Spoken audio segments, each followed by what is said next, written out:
big laughs, sometimes big hair. This is Headliners, the paper review show that won't send you to sleep like the others will. 11 p.m, 7 nights a week. Join us.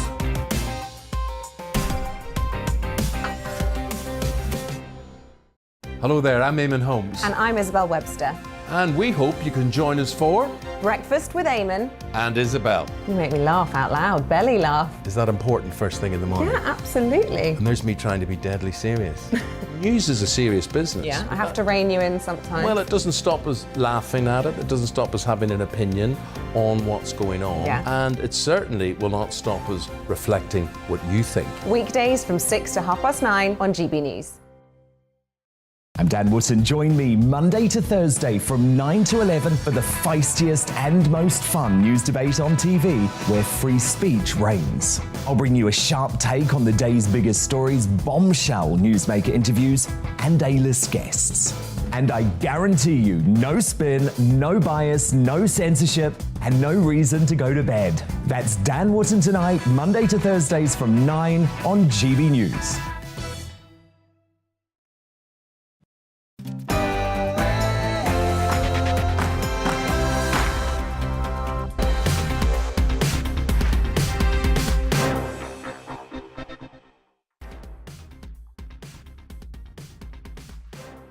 Until 6. Coming up in the next 60 minutes for you. Is it time to drop the COVID theatrics? The American presidential hopeful who's sparked a debate about the right or wrong time to ditch COVID masks. Also, I've been sitting down with Britain's most celebrated lawyer, former Supreme Court Judge Jonathan Sumption. What lessons does he draw from lockdown? Picture there without makeup, I apologise. And from one of the country's finest legal minds to our greatest living historian, David Starkey, will consider how the reputation of the world's most powerful woman has been shredded by events in Ukraine. Alongside me throughout the next 2 hours, the Daily Mail's Andrew Pearce. But first, the headlines with Miranda.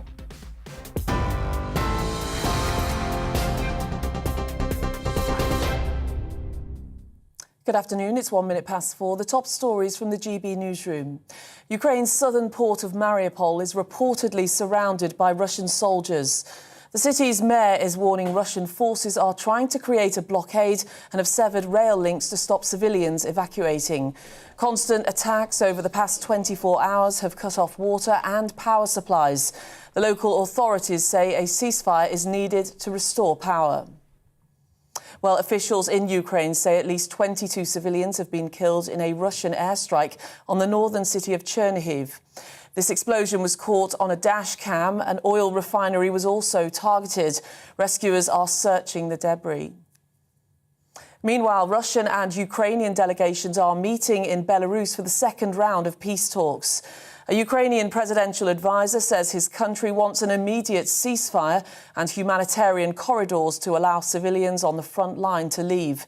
President Volodymyr Zelensky says he won't surrender. A week ago, at 4 a.m., Russia invaded Ukraine. Our independent Ukraine. Our land. Chernihiv, Sumy, Mykolaiv are holding their defences. Odessa.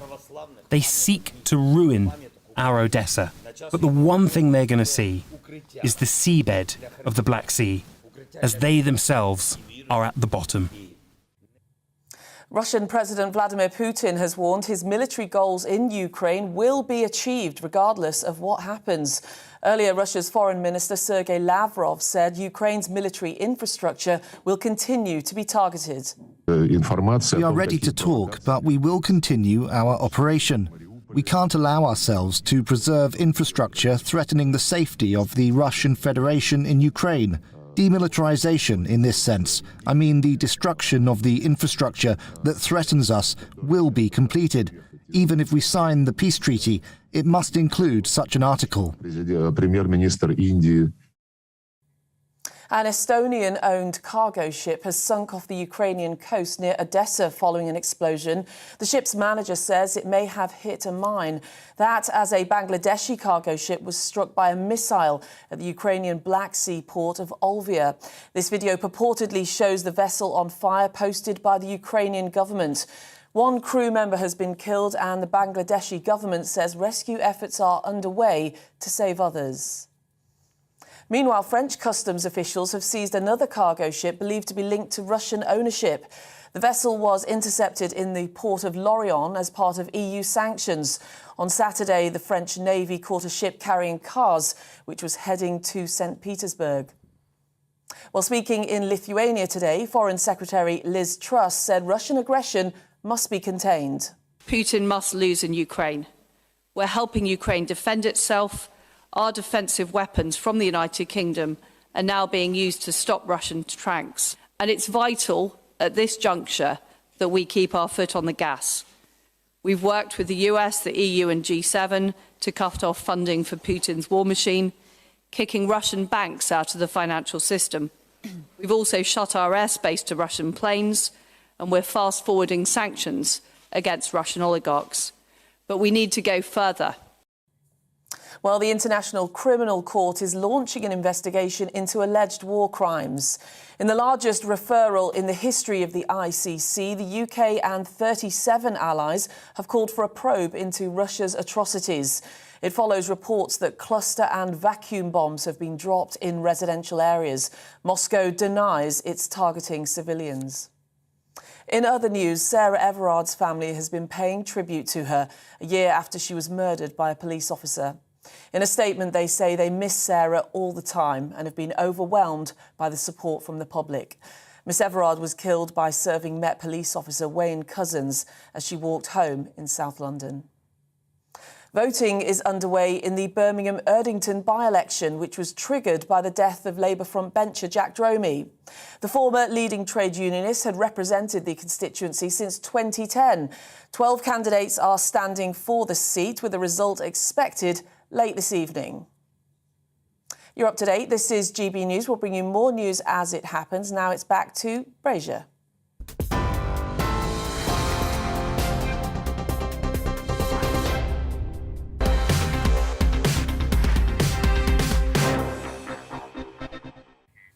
Got some terrific guests and contributors today, and we start with this story. She was lauded as Europe's indispensable leader, Angela Merkel, until recently the woman in charge of the EU's most powerful nation. But today, her reputation is in freefall.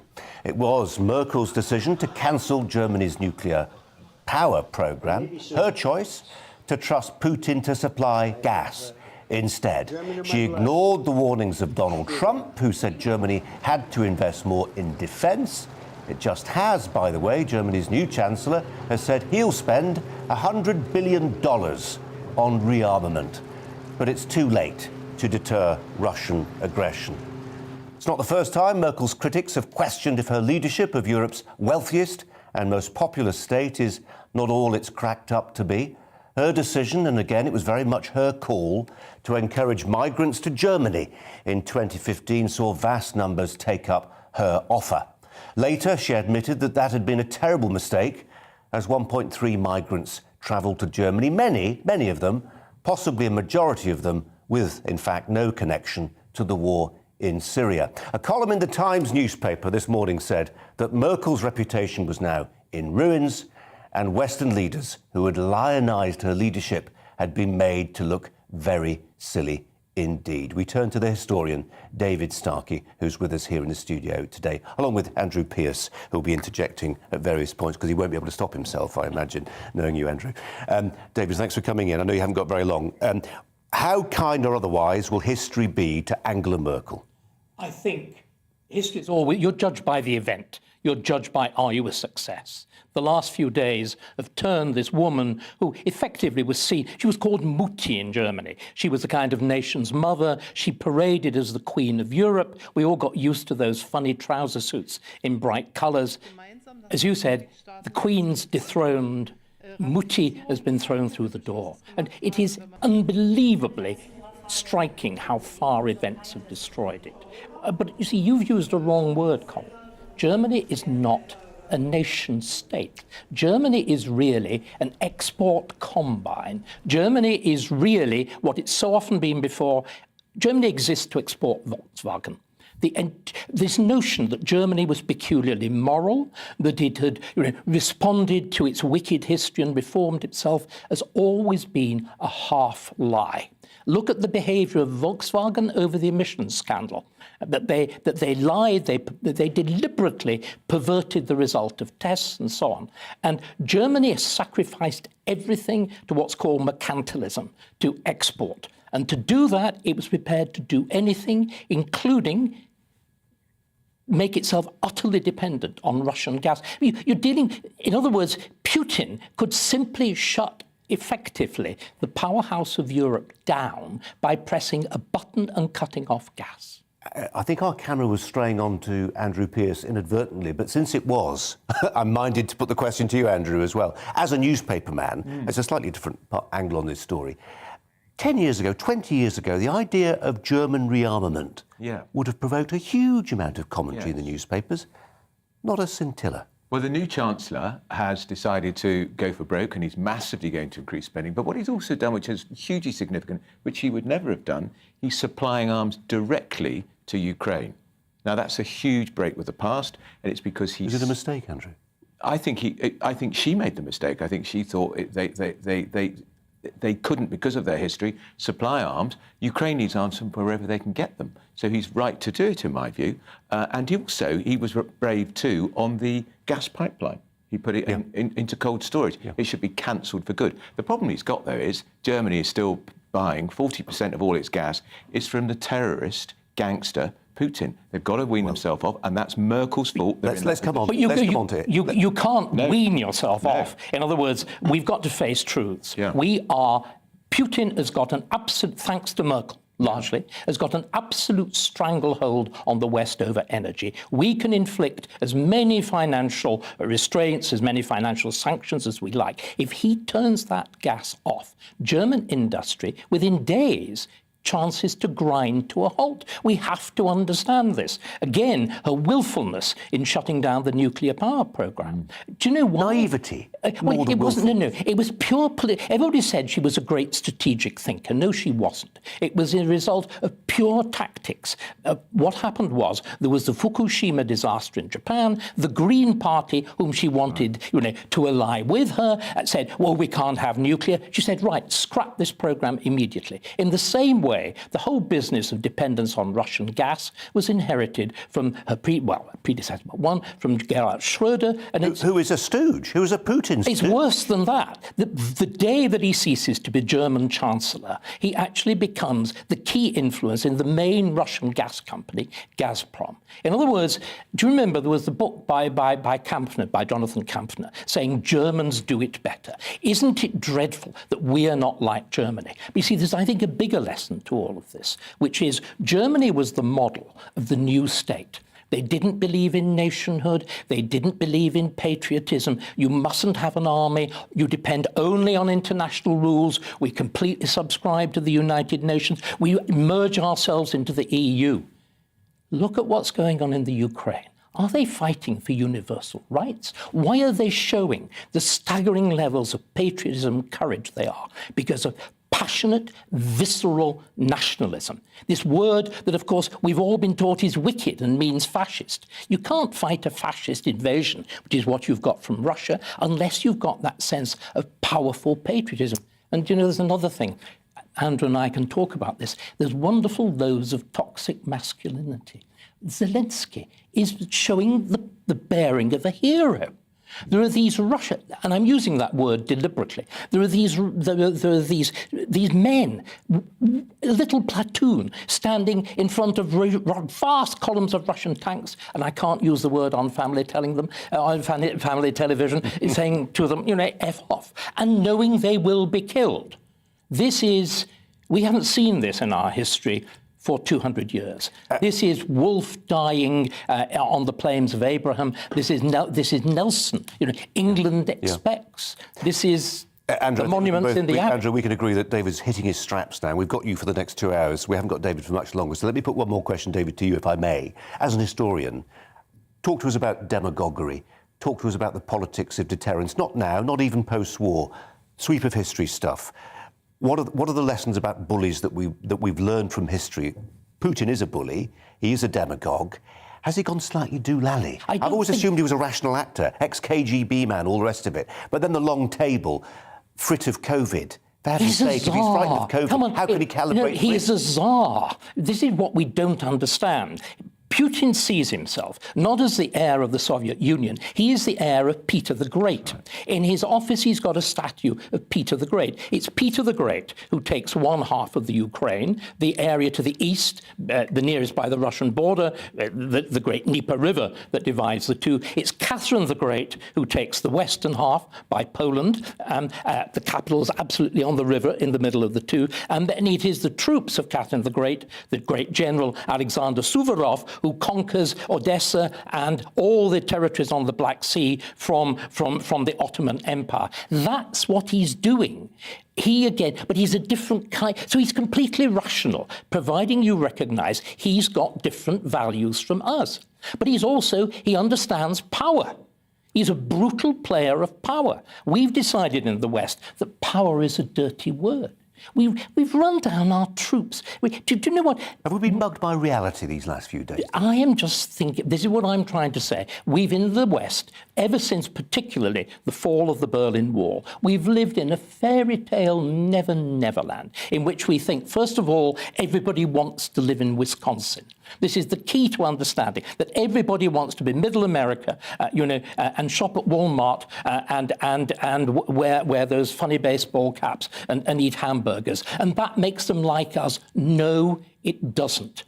We've got to again, Andrew knows this as well as I do. Only 20% of the countries in the world are functioning democracies. Our values are unusual.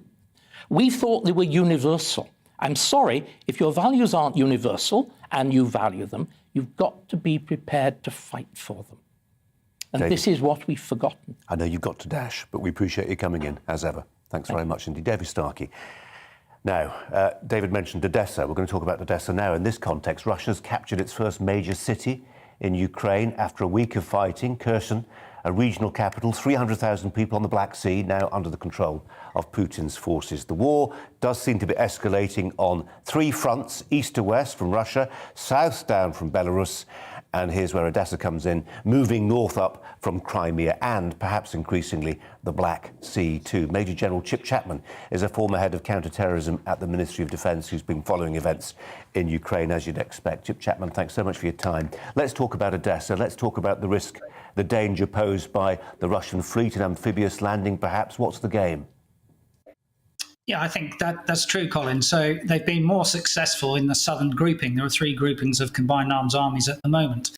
And the southern grouping is the one of Donbass and Crimea, goes east and west of Crimea. And essentially, you've got the one to the east, which is looking at Mariupol. And they want to join up a corridor from the Donbass through Mariupol to Crimea, and then probably do a amphibious landing to try and take Odessa. So it is the southern grouping which has been successful. The western grouping, pretty successful but less successful. That's the Kharkov-Sumy axis, where they'll try and join that to the southern grouping to have a sort of part of the left bank of Ukraine. But the most important one, of course, is the central axis, which has not been successful. That's the one towards Kiev. And I think you can say what's been sort of successful at the moment. They haven't achieved all their objectives, but also it's worth saying what has failed. And what has failed is their thunder run to Kiev didn't work, both militarily and politically. The chance of a legitimate gun being put in there, Putin's puppet, is probably nil. It would have no legitimacy. Secondly, their information warfare has been terrible. Although we have to be slightly careful that we're probably getting confirmation bias and belief perseverance from our own side, because we want Ukraine to win and we want them to succeed, and maybe we filter bad news out. And the third thing I think is that the framing of the war by Putin has really been shown to be awful. You know, it was supposed to be, from his perspective, 8 days ago, a just war when there were peacekeepers, they'd been invited in, and they were there to stop genocide. And actually what you've got at the moment is democide, death by the Russian government to the defenders of these cities in the Ukraine. Yeah, it's interesting you use that phrase, thunder run, actually, Chip. That was the what they called, I was part of that American advance to Baghdad. It was the quickest armoured assault in military history. I think the Russians thought they could probably pull off something similar. They've not been able to. I mentioned Odessa. I read today one of the points about having an amphibious capability is that you tie up your opponent's troops. If you're menacing the shoreline of Ukraine around Odessa with amphibious assault vessels, the Ukrainian generals are looking at that on the map and thinking, well, we can't send our troops northwards to defend Kiev. We've got to tie them up here because we might be invaded on the beaches. Well, yeah, you should always try and put your enemy on the horns of a dilemma. But Ukraine is a very large country. I mean, General Mattis, when I worked for him, used to put the country that he was interested in on a map of Texas. I mean, Ukraine is the size of Texas. It's a very large country. So you can't defend everywhere. And if you try and be strong everywhere, you end up being weak everywhere. And I think one of the things which has been impressive today, I think, in Kherson, though that may have been encircled and may have fallen, there's no sign that the defenders were put in a bag. So they either broke out or had enough intelligence to get out before the Russians came in. If they can continue to do that in the way that they've been looking at operations where they disperse and then gather together, they deceive the enemy, then, you know, there's a long, long way to go in this. I keep on saying this is only D+7. It's a lot of fighting to go yet. Indeed, Andrew Pearce is alongside me throughout the course of this afternoon. Andrew, just on that point about how long this goes on for, the newspaper, the publisher that you help run, the Daily Mail, is doing a lot on this story on Ukraine. If you go to your website, one of the most successful news websites in the world, it's crowded with Ukraine stories. How and why does that, and when does that start to change? It's a great human tragedy. It's a great human interest story because we're seeing babies being born in underground in subway stations. We're seeing old ladies of 82 being given machine guns and guns. It's a remarkable story. And because we can all relate to it, because it's Europe, it feels so close. It's the sort of place we might have gone on holiday. It's a place you can get an EasyJet flight to. It feels like it's happening very close to home. It's not a faraway conflict. As Mamir in the Times a couple of days ago said, that's because they're white. We feel a sense of ethnic kinship. I don't think that's right. But when you look at some of those beautiful buildings in Ukraine, we've been to places like that on our holidays. I don't think it's because it's white. I think it's also because Putin is such a brute. It's the KGB writ large. They're back. He's always been a KGB thug and assassin. And we know that 20 years ago, he was a different Vladimir Putin. There was always an irrational side to him. Bush used to call him Pooty Poots. Exactly. But he's become more and more irrational as the time's worn on and more obsessed by the greater Russia, the great Soviet Union. David Starkey's absolutely right. He thinks he's Peter the Great. This is what he's trying to revisit. Do you think he has gone slightly doolally? I do. I think he's become completely unbalanced over how significant Ukraine was to the old Soviet Union. My worry is it's going to go on and on and on. But look how many people have given to our appeal already. Already over £2 million, and it's only been going a week. People really care about this. Andrew, for now, thanks very much indeed. You're with Colin Brazier on GB News, on TV, online and on digital radio. After the break, the Kremlin holds 36 UK taxpayer-owned satellites hostage, effectively, in an international standoff. Is the new space race a space Cold War? But first, a look at the weather. Hello again. A bit of an east-west split with the weather tomorrow. It'll be dull and damp across eastern Scotland, much of eastern England, whereas we should see brighter skies in the west. Today, we've had kind of a three-way split with this weather stagnating down the spine of the country. If you've been stuck under that, it's been a wet, pretty grotty day, and it isn't really moving very far very quickly. The rain should be petering out overnight across parts of Wales, but lingering over the Midlands, up through much of northwest England into eastern Scotland. Extreme east of England and further west generally staying dry overnight. With some clearer skies across Northern Ireland, we could see a touch of frost here, but with the cloud and the rain across central and eastern parts, temperatures mostly holding up at 5 or 6 degrees. But not going to rise too far, those temperatures, during Friday. So a pretty cold feeling day for eastern Scotland, northeast England, parts of the East Midlands especially. A drier day for the West Midlands, a drier day for Wales. Maybe just 1 or 2 showers for South Wales and southwest England, the odd one for Northern Ireland. But much of the west will be dry and bright, much of the east will be dull and damp, and temperatures really struggling under that band of rain, 6-7 degrees at the very best. Elsewhere, with a bit of brightness, we might squeak double digits. Friday evening sees that rain lingering across the eastern parts, and it will stick around even into the weekend. Clearer skies for Scotland and Northern Ireland may mean a touch of frost to start the weekend here, but we should see plenty of sunshine on Saturday across Scotland and Northern Ireland. South East Scotland, though, dull and damp, and that rain likely to stick around over parts of the Midlands, eastern England throughout Saturday, and again have a big impact on the temperatures. Under that rain band, 5-6 degrees, going to feel pretty bleak, but even elsewhere with some brightness, only 8 degrees in Glasgow and Belfast. So it is turning colder this weekend. Most places looking dry on Sunday with some sunny spells, but an easterly breeze making it feel even colder. Hello, I'm Alastair Stewart, and I'd invite you to join me at noon on Saturdays and Sundays for Alastair Stewart and Friends. I've been in this business for over 40 years. And now, here at GB News, I've never been happier. I get to choose the big stories that really interest me. We hear what you have to say, and you hear what I have to say. I really hope you can join me, noon on Saturdays and Sundays.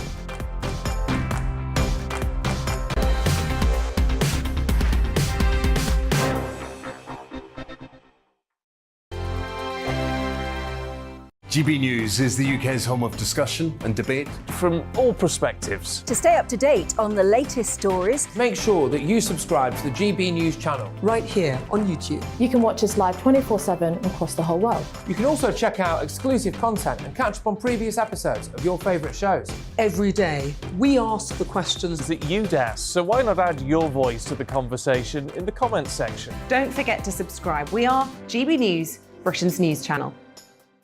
Every night at 11 on GB News, we bring you the next day's stories the day before. It's basically like time travel. If it's a big story, we'll cover it, guaranteed. But we'll also have some fun along the way. Big opinions, big laughs. Sometimes big hair. This is Headliners, the paper review show that won't send you to sleep like the others will. 11 p.m, 7 nights a week. Join us.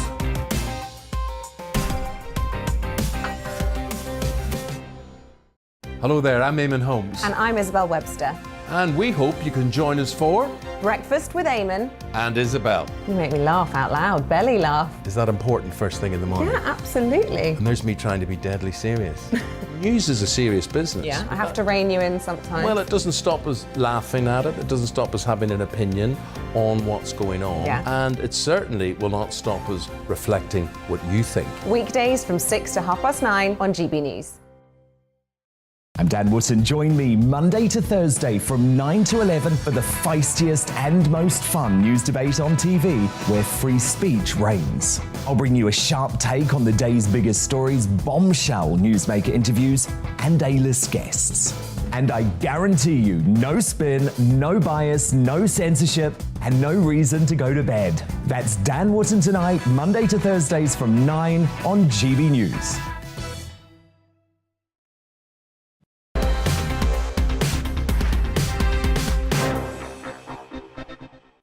Warm welcome back. You're watching Colin Brazier on GB News on TV and on radio. 27 minutes past the hour of 4. Here's an unexpected new dimension to the war in Ukraine. The Kremlin is holding 36 satellites owned effectively by the British taxpayer-backed company OneWeb hostage in a standoff linked to the war in Ukraine. The Russian State Space Agency had been due to launch the satellites, which provide internet in hard-to-reach areas, but they're now refusing to go ahead with the scheduled launches unless the UK government sells its stake in OneWeb and promises they will not be used for military purposes in the future. That development comes as Elon Musk's company, he's never out of the news for long, is he? His company Starlink delivers a lorry load of dishes to Ukraine, which can also be used to connect to the internet. On screen now, a tweet from Ukraine's Vice Prime Minister and Minister of Digital Transformation, I should say, personally thanking Elon Musk as they unpacked that shipment, effectively of aid. Space, it seems, has become a new front in this particular war, not for the last time, one imagines. Let's turn to the space commentator, Andy Lound, who joins me now. Hi to you, Andy. Held hostage. Hi. Is that a little bit too melodramatic for this situation? Probably not. I think Putin and the Russian military have been a bit behind the curve on this one, which is quite interesting. Normally, when you have a military campaign, communications is something you knock out of the people you're attacking, which therefore they can't communicate with their forces, and therefore their defence is uncoordinated. Plus, you've got the media issue here. You don't want media information going out, and of course, the Russians control their media very tightly. Russian television only gives the small little bit of information, and the other information comes via the internet. And of course, this is what's changed now. Elon Musk, of course, had Starlink, thousands of satellites in low Earth orbit to provide cheap internet, in theory, to everybody in different parts of the world as a commercial enterprise. Britain, of course, has OneWeb, which went bankrupt, and the British government bought 50% of the shares to bail it out in order to keep it going. And again, just as a private company providing internet services as a rival to Starlink, it's as simple as that, really. However, what has changed here is suddenly you'll find that you knock out the communications in Ukraine, and lo and behold, you could use Starlink with these dishes, and they could get uninterrupted communication, which the Russians can't do anything about. But this information, of course, means that data from other satellites, we're having great images from private company satellites showing us the movement of the Russians, and we only see little bits of that. There's no doubt lots more. That can be transmitted then, of course, through Starlink, through the internet to other people, and everybody actually gets to see the picture of what's going on. And the Russians, of course, don't want that, because that's the last thing they ever need, is everybody knowing what's on Earth's going on. Arthur C. Clarke, heralded as the founder of the communications satellite, actually predicted this in one of his books when he said wars will almost become impossible to organise because private satellites will actually show the movements of nations. And actually, this is the first time we've really seen that. All the information put into the public.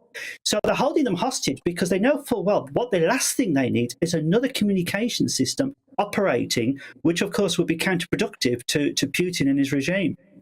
Andy, can you help us with something else related but not to these types of satellites? We were discussing this morning in our morning meeting. What happens right now on the International Space Station? I mean, it's one thing to punish the Russian regime by saying you can't participate in a UEFA competition, or your Paralympians can't compete in a Paralympic Games, etc., etc. I don't know, do you, whether the Russians have a cosmonaut on board the International Space Station right now? If so, whether they're, hiding behind a curtain? Well, generally speaking, those on the space station, we've had similar issues happening before. Certainly the fall of the Soviet Union, there were issues with cosmonauts on their space station and what was going to happen and how things work.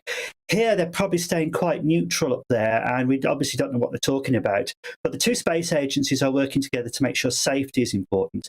SpaceX have already said that if there's a problem, because, of course, normally astronauts and cosmonauts are brought back with the Soyuz vehicle onto Russian territory, or rather Russian Federation territory, or Russian controlled territory, so we say supporters of them. SpaceX already said they could actually launch their vehicle to bring Americans and allies back from the International Space Station without having to use the Soyuz. Russia have already stopped launching their rockets from the European Space Agency launch site in Central America. So that's already stopped straight away. There's sort of a what you might call polite working together at the moment going on. But as you can saw with Kazakhstan, there'll be nothing going from Kazakhstan. And SpaceX will bring any Americans back from the space station if necessary. So that's really quite important. You're also going to see no joint projects really operating. And already we've seen that the European Space Agency Franklin rover, which was going to go to Mars, that looks like that might not launch now because of problems with this situation as well. So you're seeing a huge knock-on effect in that. The head of Roscosmos has actually stated, of course, which again they're holding these satellites essentially hostage, has actually also supported Russia. But then again, if you're head of a Russian organisation in Russia, with all due respect, I don't think you can say much else at this moment in time. I mean, I'm being cynical here, but I think that's the reality of it. Andy, you're not often cynical, but in this case, I think it's absolutely correctly placed. Andy Loud, thanks so much as ever. Thanks very much. Thank you very much. You're with Colin Brazier on GB News, on TV, online and on digital radio. After the break, an American presidential hopeful has described mask wearing as theatre. We'll have the debate. Is it time to stop with this mask theatre, as Florida Governor Ron DeSantis said? But first, the latest news headlines.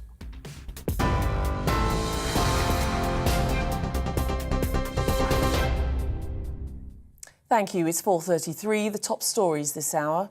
Russian and Ukrainian delegations are meeting in Belarus for the second round of peace talks.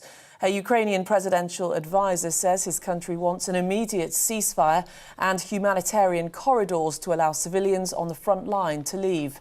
But Russian President Vladimir Putin says his military goals in Ukraine will be achieved regardless of what happens. Well, it's taking place as Ukraine continues to be bombarded with Russian attacks on day 8 of the invasion. Ukrainian forces are currently battling Russian troops for control of Enerhodar, a city in the northwest which has Europe's largest nuclear plant. Russia claims it has captured Kherson, but Ukraine maintains its forces continue to defend the Black Sea port. And the mayor of Mariupol is warning Russian forces have surrounded the city and severed rail links to stop civilians evacuating. Constant attacks over the past 24 hours have cut off water and power supplies. In the northern city of Chernihiv, Ukrainian officials say at least 22 civilians have been killed in a Russian airstrike. The explosion was caught on a dash cam. An oil refinery was also targeted. Rescuers are searching the debris. An Estonian-owned cargo ship has sunk off the Ukrainian coast near Odessa following an explosion. The ship's manager says it may have hit a mine, while a Bangladeshi cargo ship was struck by a missile at the Ukrainian Black Sea port of Olvia. This video appears to show the vessel on fire, posted by the Ukrainian government. And the International Criminal Court is launching an investigation into alleged war crimes. In the largest referral in the history of the ICC, the UK and 37 allies have called for a probe into Russia's atrocities. It follows reports that cluster and vacuum bombs have been dropped in residential areas. Moscow denies it's targeting civilians. Well, on TV, online and DAB+ radio, this is GB News. More at the top of the hour. For now, it's back to Brazier.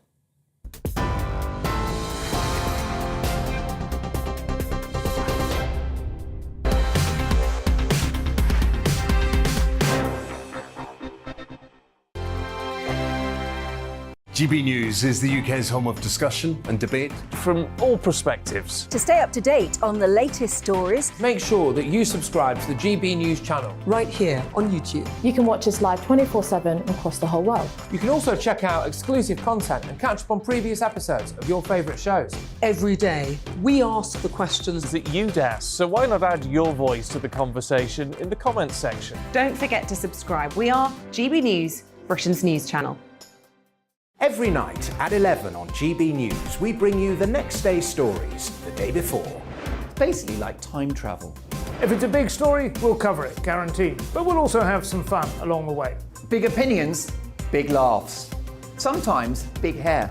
This is Headliners, the paper review show that won't send you to sleep like the others will. 11 p.m, 7 nights a week. Join us.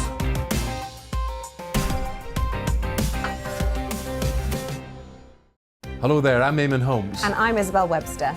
And we hope you can join us for Breakfast with Eamon and Isabel. You make me laugh out loud, belly laugh. Is that important first thing in the morning? Yeah, absolutely. And there's me trying to be deadly serious.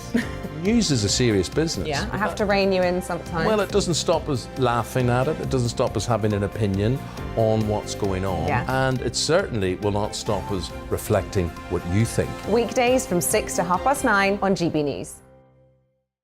I'm Dan Wootton. Join me Monday to Thursday from 9 to 11 for the feistiest and most fun news debate on TV, where free speech reigns. I'll bring you a sharp take on the day's biggest stories, bombshell newsmaker interviews, and A-list guests.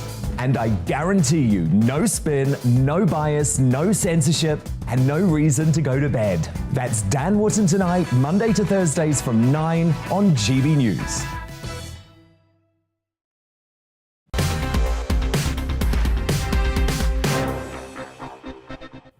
Welcome back. You're with Colin Brazier on GB News, on TV, online and on digital radio. How long should face masks, be worn to ward off COVID now that COVID poses no immediate threat? The American presidential hopeful, Ron DeSantis, gave one answer. Do take a look. You do not have to wear those masks. I mean, please take them off. Honestly, it's not doing anything, and we got to stop with this COVID theater. So if you want to wear it, fine, but this is ridiculous. All right, well, it's good to be at USF. Right to be exasperated, sounded pretty exasperated, didn't he? You don't have to wear those masks, it's not doing anything, and we've got to stop with this COVID theatre. Those were his words. Speaking of the theatre, I was in one this week, and we paying customers, we were expected to still wear masks. I travelled there on the London Tube. Masks are no longer required there, so it's obvious some organisations are, I think, dragging their feet when it comes to getting back to normal. That's fine. Of course, up to a point, take those theatres. A lot of them, including the one I went to this week, were beneficiaries of your largesse, taxpayers' largesse. The government gave the arts sector a whopping £1.5 billion of our money to help them through lockdown. Many of them would have gone under had they not been subsidised. My point is that some institutions remain wedded, it seems, to the face mask, and it's hard to escape the conclusion that some of them cleave to the mask, because it's not really about epidemiology. It's about the old dreaded virtue signalling. Masks are badges of virtue, you could argue. So if an American politician like Ron DeSantis can say, we've got to stop this COVID theatre, why can't our government send out a strong message that the time for masks, for now, is over, at least for those who object to wearing them? The government's got no right to tell people to take them off, if that's what they choose to do. Joining me, consulting editor at the Daily Mail, Andrew Pearce, and the journalist and broadcaster, Sam Dowler. Sam, thanks for joining us. Do appreciate it, and appreciate your efforts in trying to hold up this end of the argument. It does seem odd, it certainly seems odd to me that I can get on the underground and share my exhalations with dozens of other people, then I get to the theatre and I've got to put one on, and I've got some sympathy, as I think many of our viewers have, with that Ron DeSantis quote there. Enough of the theatre already. Just take them off. Well, first of all, Ron DeSantis certainly knows a thing or two about theatre. That's basically his whole MO at the moment. I mean, he's also backing a controversial proposal that would strip $200 million of education funding from Democratic counties that defied his executive order last year banning mask mandates. We'll address the question. Come on. So, okay, well, so basically, I would say that it was a personal preference. I understand. I mean, in a scenario like a theatre, you don't have to be there. You're there because you want to. You're there by choice. If certain theatres want you to wear a mask, but as you quite rightly said, you don't have to. You don't have to wear a mask on the tube. You don't have to wear a mask in the supermarket. If people feel comfortable wearing one, then so be it. Let them do it. Don't tell them off and say it's ridiculous and it's theatre. That's a bit silly, really. Andrew. Well, it is theatrical, and I remember at the beginning of the pandemic, the advice from the World Health Organization was these masks don't do any good. And then they decided we did need to wear them. So what's changed? And not the science, in my view. The idea was that masks were seen as quite an effective way of government being able to show we are doing something. And my point now is, I think we've become completely dependent on the state. What does the state tell us to do? What have we got to think? I know, let's get a government to tell us. I saw an MP in the House of Commons the other day at Prime's Questions, spluttering and muttering through her mask and she was asking questions. I couldn't understand a word of what she was saying. Why was she wearing a mask when around her there were 400 MPs who weren't? Because she was virtue signalling too. I'm sick of it. I'm bored with it. If I go to the theatre and they insist on I'm wearing a mask, of course I wear a mask, but you can be absolutely certain when that light goes down it slips, because it is about virtue signalling. Now, on the tube, I've been using the tube for years, nobody was wearing a mask, even before the Mayor of London, Sadiq Khan, finally woke up. Nobody was wearing Andrew. it. Not many. I tell you who weren't wearing them in particular, Transport for London staff. Not that you can get on a tube today, don't get me started on that, because they're on strike again, and why are they doing the strike? So I think people are fed up. Can we just rely on the great British virtue of common sense, which is where we do agree, because it should be down to the individual. If you want to wear one, good. But don't try and bully the rest of us.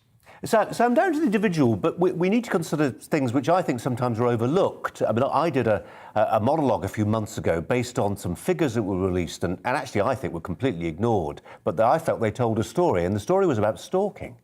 The number of people who have used the cover of the camouflage, of the disguise, of the face mask to stalk people. Awful. There is people think it's sort of epidemiologically neutral. Maybe they stop the spread of, maybe not. But actually, there is no downside. There is a downside. And it's not just the downside of, kids in classrooms not being able to see, not developing their speech properly because they can't see the lips of the teacher. It's things like stalking, as serious as that.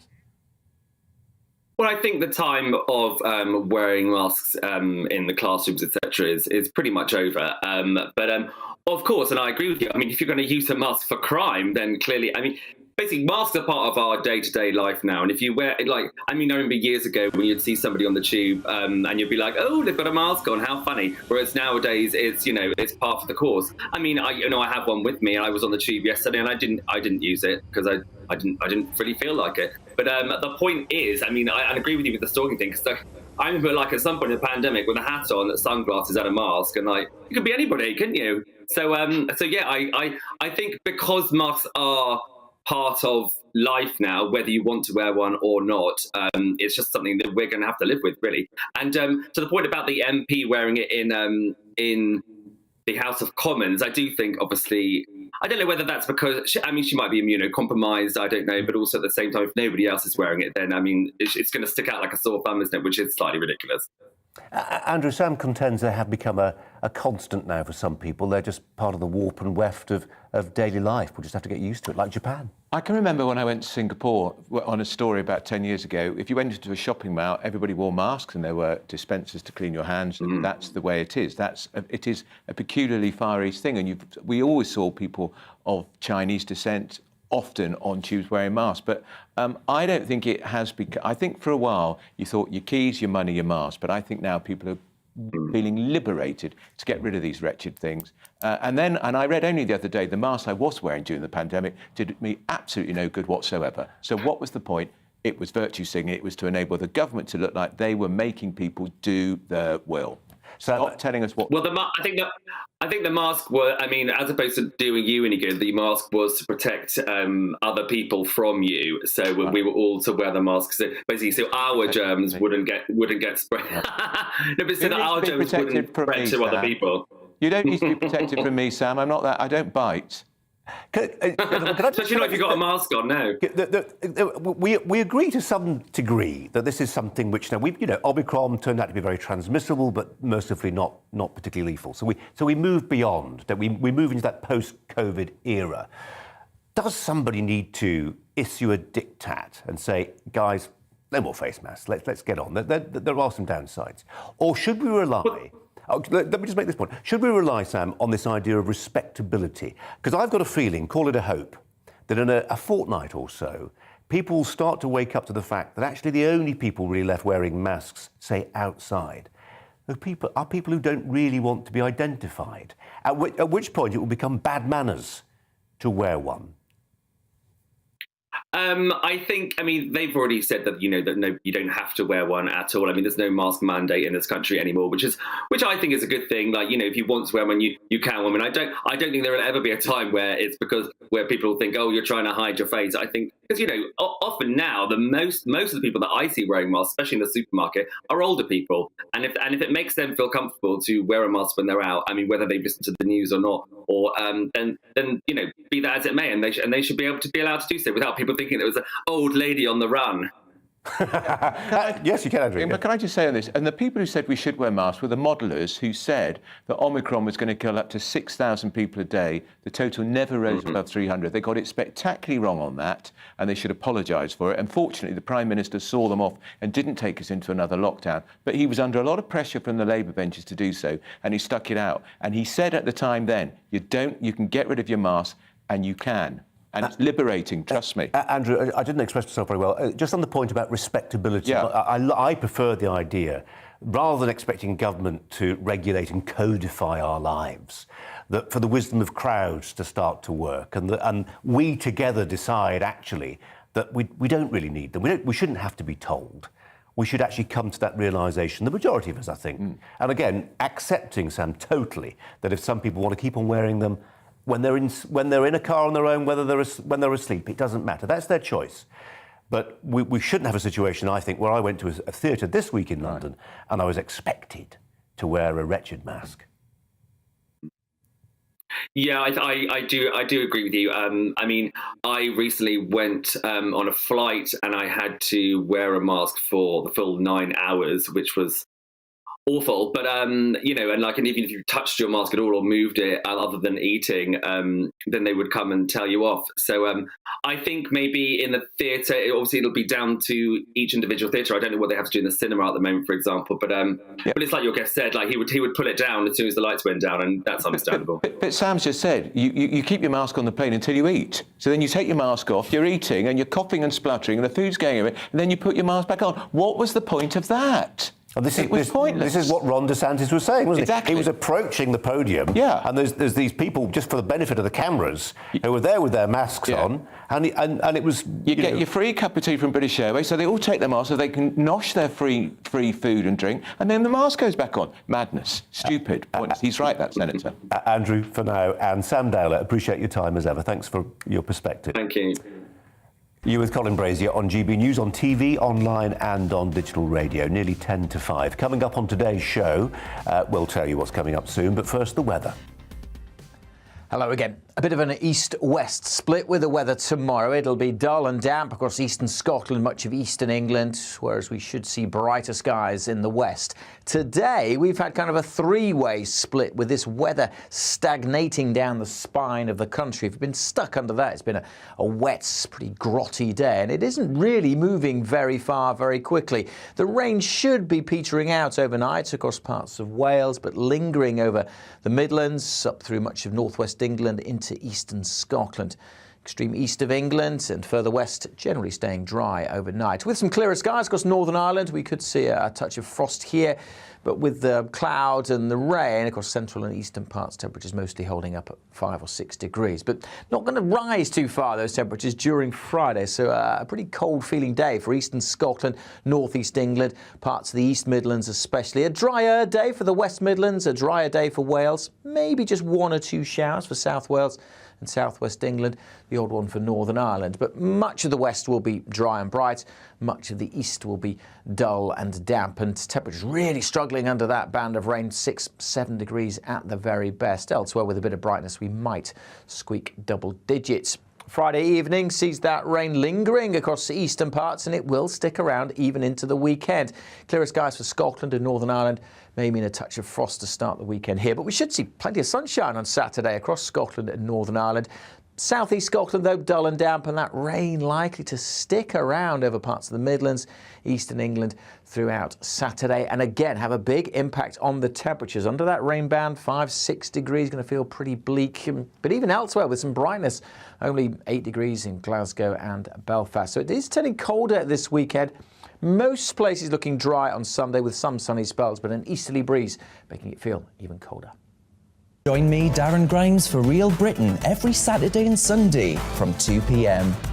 A news hour that comes with a trigger warning. Scorching hot opinion with prominent guests saying the unsayable, and a little bit of weekend fun thrown in. Unlike other broadcasters, I won't be forgetting what the B in our name stands for. So Howie in for Real Britain Saturday and Sunday from 2 p.m.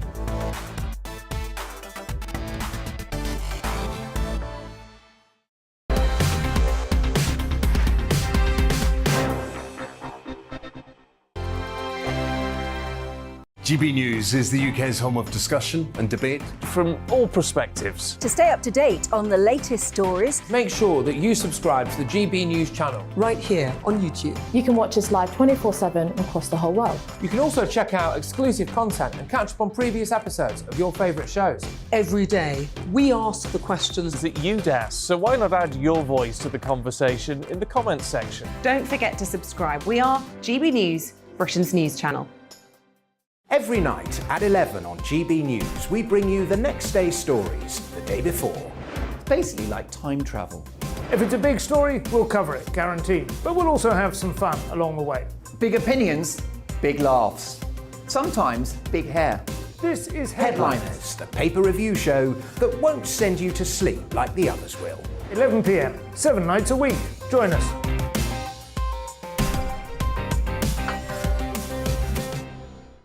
Hello there, I'm Eamon Holmes. And I'm Isabel Webster. And we hope you can join us for Breakfast with Eamon and Isabel. You make me laugh out loud, belly laugh. Is that important first thing in the morning? Yeah, absolutely. And there's me trying to be deadly serious. News is a serious business. Yeah, I have to rein you in sometimes. Well, it doesn't stop us laughing at it. It doesn't stop us having an opinion on what's going on. Yeah. And it certainly will not stop us reflecting what you think. Weekdays from 6 to 9:30 on GB News. I'm Dan Wootton. Join me Monday to Thursday from 9 to 11 for the feistiest and most fun news debate on TV, where free speech reigns. I'll bring you a sharp take on the day's biggest stories, bombshell newsmaker interviews, and A-list guests. And I guarantee you, no spin, no bias, no censorship, and no reason to go to bed. That's Dan Wootton tonight, Monday to Thursdays from 9 on GB News.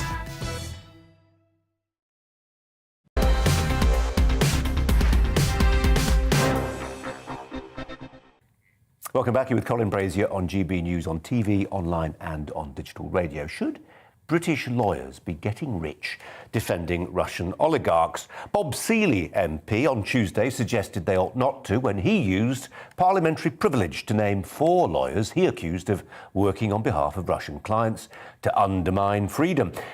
In the latest episode of my podcast, the former Supreme Court Judge, Lord Sumption, Jonathan Sumption, called Bob Seely's comments perfectly absurd. He argued that everyone has a right to due process in this country, even Putin apologists and Roman Abramovich. Represented Roman Abramovich. Reputedly, it was the most lucrative legal case in British legal history. Who knows? I don't know about the others. But there are people getting upset about the idea of oligarchs being represented now. But surely the law has to represent everybody, regardless, right? Right. I mean, Abramovich was sued. So under English law, he had no option, if he didn't want a default judgment against him, but to participate. He didn't choose to be sued. I'm sure he would have preferred not to be. So if people are brought before the courts in the UK, then it's very difficult to say that they shouldn't be properly represented. So when Bob Seely, MP, stood up in the House of Commons yesterday and named under parliamentary privilege 4 lawyers representing Russian interests and said these people should be named and shamed, how would you react to that thought? I would need to know more about the circumstances. But if they are being accused of having done something wrong by representing people in properly brought legal proceedings, then it seems to me that that's a perfectly absurd thing to say. Perfectly absurd thing to say. Well, in response to Lord Sumption's comments, Bob Seely MP said, "It's a free country and I welcome his contribution." Lots more in that podcast. One of the top legal minds in the UK breaking down the limits of the law and what he considers to be, Lord Sumption, some of the big mistakes we made as a country when it comes to lockdown. Thoroughly intimidating man to interview on the basis that he has the biggest brain in Christendom. You can find the rest of the episode on YouTube and Spotify, along with last week's episode. That was my hour-long chat with the wonderful Clavin Robinson. Andrew Pearce is alongside me. I wonder, Andrew, if we can just reflect a little bit on that essential point, which seems, I think, an obvious one to you and I, which is that in a free country, the rule of law means that the most iniquitous people, allegedly, Millard, have to enjoy legal representation. I get that, but these lawyers who are representing the oligarchs are fabulously well paid. They're at the top of their profession, and they have to look in the mirror and think, and what I'm doing, is that for the good? It's the good of their bank balance. Well, they could do that every time they stand up for a rapist or a murderer. But we are involved in the biggest war Europe's seen since the 1940s. We are banning sportsmen and women from taking part in all sorts of events. We are trying to crush Russia's economy so we can to destabilise Putin. These lawyers are representing people who've made billions of pounds on the back of Putin's corrupt regime. I'm I'm not saying they're corrupt, but they've made billions on the back of it, and they are continuing to prop up Putin, who is prosecuting this war in Russia. If Putin wasn't the president of Russia, I don't think this war would be going on at all. When we see that thug, Lavrov, the foreign minister, talking, he might as well be having his chain pulled by, because Putin calls all the shots. So they are, in a way, by their good legal efforts, keeping the Putin regime going. How do you sleep at night when you see how many thousands of people are dying in Ukraine? Yeah, no, that's all true. Of course it is. But if we do not uphold our standards of parliamentary democracy... You can say, let another lawyer do it. I'm choosing to duck this one out. They're not going to... You've got no lawyers left. Well, then they can go somewhere else and find some lawyers. You can't do that. You can't allow lawyers to choose. Well, you can allow them to choose. Of course you can allow them to choose. You can. But at the end of the day, as I say, lawyers have to represent some truly reprehensible arguments in court. But here's the other thing. What they do, they send letters to people like you and me and newspapers and TV stations that are trying to write about them, saying, back off. Yeah. So that is thwarting the free speech. Is that their job too? Is that what they're about? I think they've got if they've got a conscience, they must be very troubled. We've got 30 seconds left, and you introduced and I want to just touch on it briefly if we can in the time available, a really important point, and it's one that you're aware of, I'm aware to a lesser degree, but many of our viewers will have no idea about it at all, and it's this idea of lawfare. This, as you were saying there, you tie up the hands of journalists. We've got our evening show, an hour with Mark Stein most evenings. Mark Stein absolutely tied up with legal red tape that stopped him writing books, writing articles by people who were essentially politically motivated and vexatious. And they knew that if they tied him up, he couldn't mount the arguments they found objectionable. Yeah. And free speech and journalistic endeavour is part and parcel of the whole democratic political process. And these fat cat, highly paid lawyers are stymieing that. Again, they don't have to. They can turn the work down because they don't want to be seen to restricting free speech. But that's what they're doing. They're trying to silence us. And we'll try. And they're succeeding. And they are. Well, OK. We'll talk in some cases. Andrew, for now, thanks very much indeed. It is almost 5 o'clock. We're going to be reflecting on events in Ukraine and also something we've almost touched upon in the last hour or so. To what extent is it important to make a distinction between Vladimir Putin and the Russian people he represents? Do we punish both or just him and his henchmen? It's 5 o'clock.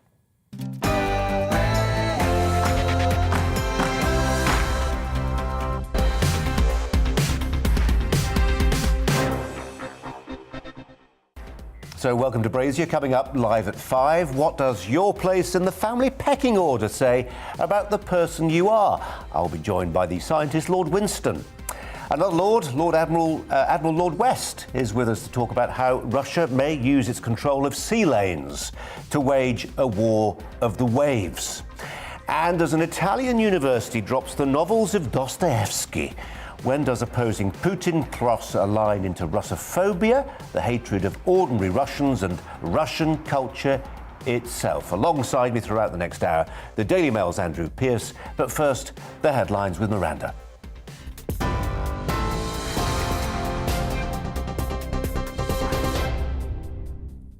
Good afternoon, it's 5 o'clock. The top stories from the GB newsroom. First today, Russian and Ukrainian delegations are holding a second round of peace talks in Belarus. A Ukrainian presidential advisor says his country wants an immediate ceasefire and humanitarian corridors to allow civilians on the front line to leave. The Ukrainian president says the global community has been indecisive in helping the country, adding that if allies won't enforce a no-fly zone, then they should send warplanes. He says he will not surrender. A week ago, at 4 a.m., Russia invaded Ukraine. Our independent Ukraine. Our land. Cherniv, Sumy, Mykolaiv are holding their defences. Odessa. They seek to ruin our Odessa. But the one thing they're going to see is the seabed of the Black Sea, as they themselves are at the bottom. Well, Russian President Vladimir Putin has warned his military goals in Ukraine will be achieved regardless of what happens. Earlier, Russia's Foreign Minister Sergei Lavrov said Ukraine's military infrastructure will continue to be targeted. We are ready to talk, but we will continue our operation. We can't allow ourselves to preserve infrastructure threatening the safety of the Russian Federation in Ukraine. Demilitarization in this sense, I mean the destruction of the infrastructure that threatens us, will be completed. Even if we sign the peace treaty, it must include such an article. Well, Ukraine continues to be bombarded with attacks on day 8 of the invasion. Russian troops are around 15 miles outside Kiev's city centre. Elsewhere, the mayor of Mariupol is warning Russian forces have surrounded the port city and severed rail links to stop civilians evacuating. Constant attacks over the past 24 hours have cut off water and power supplies. Ukrainian forces are currently battling Russian troops for control of Enerhodar, a city in the northwest which has Europe's largest nuclear plant. And while Russia claims it has captured Kherson, Ukraine maintains its forces are continuing to defend the Black Sea port. Well, in the northern city of Chernihiv, Ukrainian officials say at least 22 civilians have been killed in a Russian airstrike. The explosion was caught on a dash cam. An oil refinery was also targeted. Authorities say the number of casualties could be higher as rescuers search through the debris. Well, speaking in Lithuania today, Foreign Secretary Liz Truss said Russian aggression must be contained. Putin must lose in Ukraine. We're helping Ukraine defend itself. Our defensive weapons from the United Kingdom are now being used to stop Russian tanks. And it's vital at this juncture that we keep our foot on the gas. We've worked with the US, the EU and G7 to cut off funding for Putin's war machine, kicking Russian banks out of the financial system. We've also shut our airspace to Russian planes, and we're fast-forwarding sanctions against Russian oligarchs. But we need to go further. Well, meanwhile, the International Criminal Court is launching an investigation into alleged war crimes. In the largest referral in the history of the ICC, the UK and 37 allies have called for a probe into Russia's atrocities. It follows reports that cluster and vacuum bombs have been dropped in residential areas. Moscow denies it's targeting civilians. An Estonian-owned cargo ship has sunk off the Ukrainian coast near Odessa following an explosion. The ship's manager says it may have hit a mine. That as a Bangladeshi cargo ship was struck by a missile at the Ukrainian Black Sea port of Olvia. Video appears to show the vessel on fire, posted by the Ukrainian government. One crew member has been killed, and the Bangladeshi government says rescue efforts are underway to save others. Meanwhile, French customs authorities have seized another cargo ship believed to be linked to Russian ownership. The vessel was intercepted in the port of Lorient as part of EU sanctions. A French official says so far they've caught 4 cargo ships as well as 1 luxury yacht linked to oligarchs. And voting is underway in the Birmingham Erdington by-election, which was triggered by the death of Labour frontbencher Jack Dromey. The former leading trade unionist had represented the constituency since 2010. 12 candidates are standing for the seat, with a result expected later this evening. Well, this is GB News. You're up to date. We'll bring you more news as it happens. Now let's get straight back to Brazier.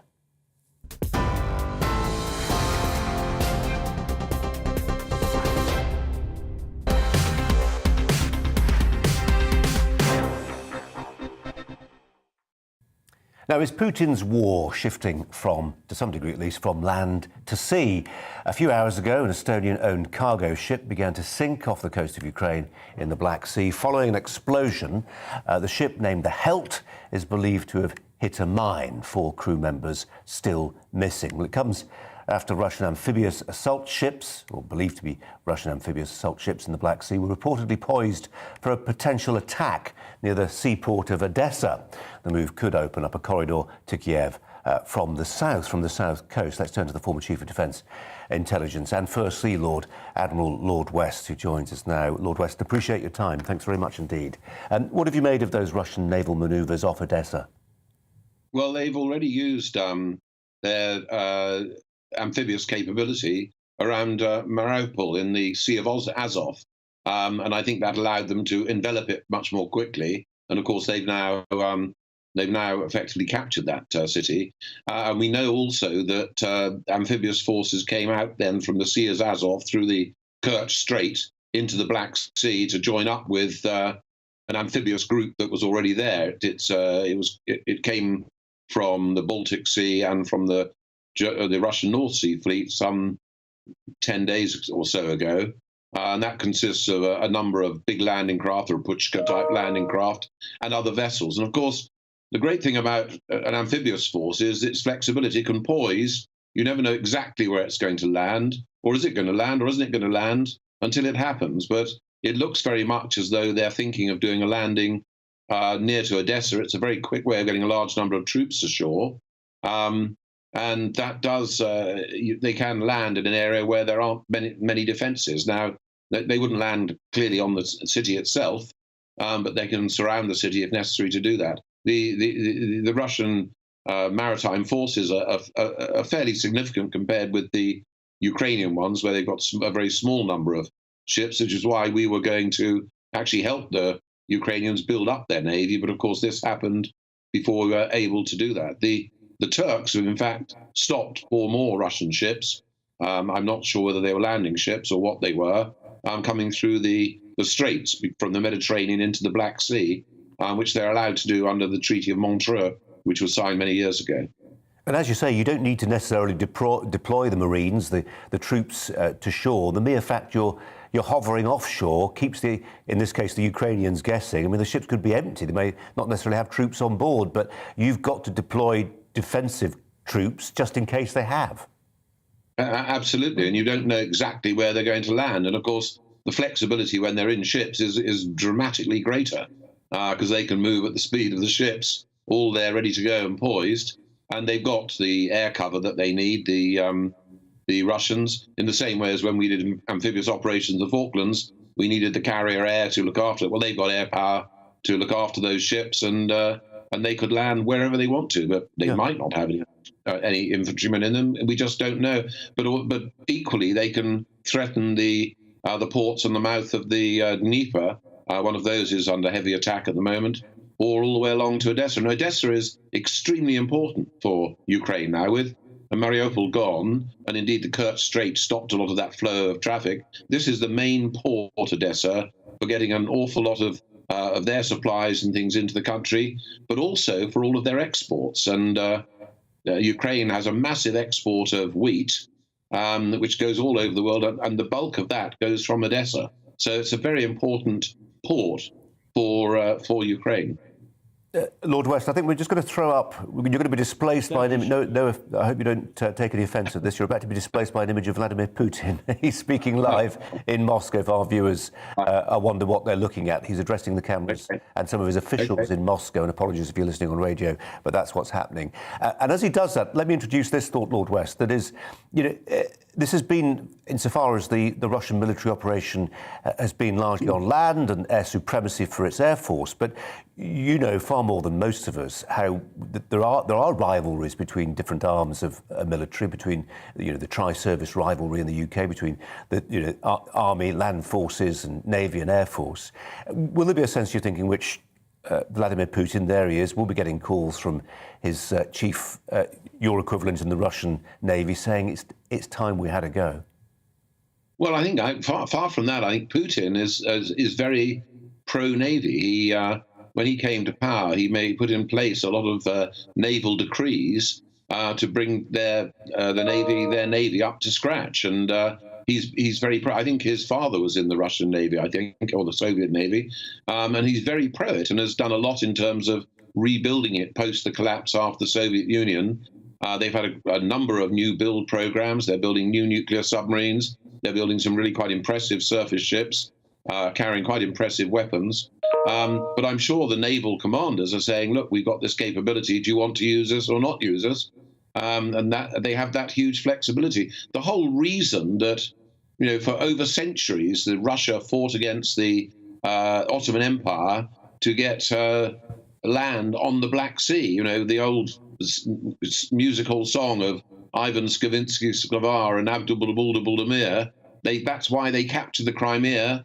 They wanted to have a port which had access down to the south, and the Soviet Union used this to be able to get out into the Mediterranean during the Cold War. It's why they have a base at Tartus in Syria with a link to Syria. That's why Syria was important to them. And having that base on the Black Sea has always been very important in terms of Russian strategy. And there's no doubt that Sevastopol was the big, large Russian naval port in the south. And that's where the bulk of the ships are. And the Ukrainian Navy, even when the Ukraine took it over, had very small number of ships there. And the Russians still had a lot. There was an agreement that the Russians were allowed to leave their Black Sea fleet there, even when Crimea was owned by Ukraine. So it is quite complex, but very, very important to them. There's a lovely bit from the that poem about Ivan Skivsky, where it says at the end of it, sorry, you want to listen to Putin, or you haven't? No, we don't. I mean, somebody just faded up his... yeah. Where he said, a Muscovite maiden her lone vigil keeps, neath the light of the cold northern star, and the name that she murmurs in vain as she weeps is Ivan Skavinsky Skavar. That was losing people and Russians there then, and I think we're seeing them still losing people, and there'll be Muscovite maidens weeping, I think. Lord West, we're just going to, apologies to people listening on radio, we'll show some pictures showing this Bangladeshi flagged freighter, smoke guttering from its bridge. We're not entirely sure what caused this. A missile was one suggestion, another vessel sinking, having perhaps been hit by a mine. There's a sense in which some of the sea lanes off that southern Ukrainian coastline, Lord West, are in play militarily. Just a thought in terms of defence spending. It's dawning on people, I think, over the last week that we're entering a new phase. Maybe it's Cold War 2.0. Certainly, German rearmament is back on the agenda. $100 billion of defence spending they're planning. The Royal Navy's had a sort of good 10 years when it comes to defence spending, 2 new aircraft carriers, and a sense that after Afghanistan and Iraq, that the lion's share or more spending would go towards our naval resources than had been the case. Are you concerned perhaps now, concern is probably the wrong word, but do you think now there'll be a reassessment of that? We'll be spending more money on ground forces again? Or do you think actually a rising tide lifts all boats and there will just be more defence spending across the piece?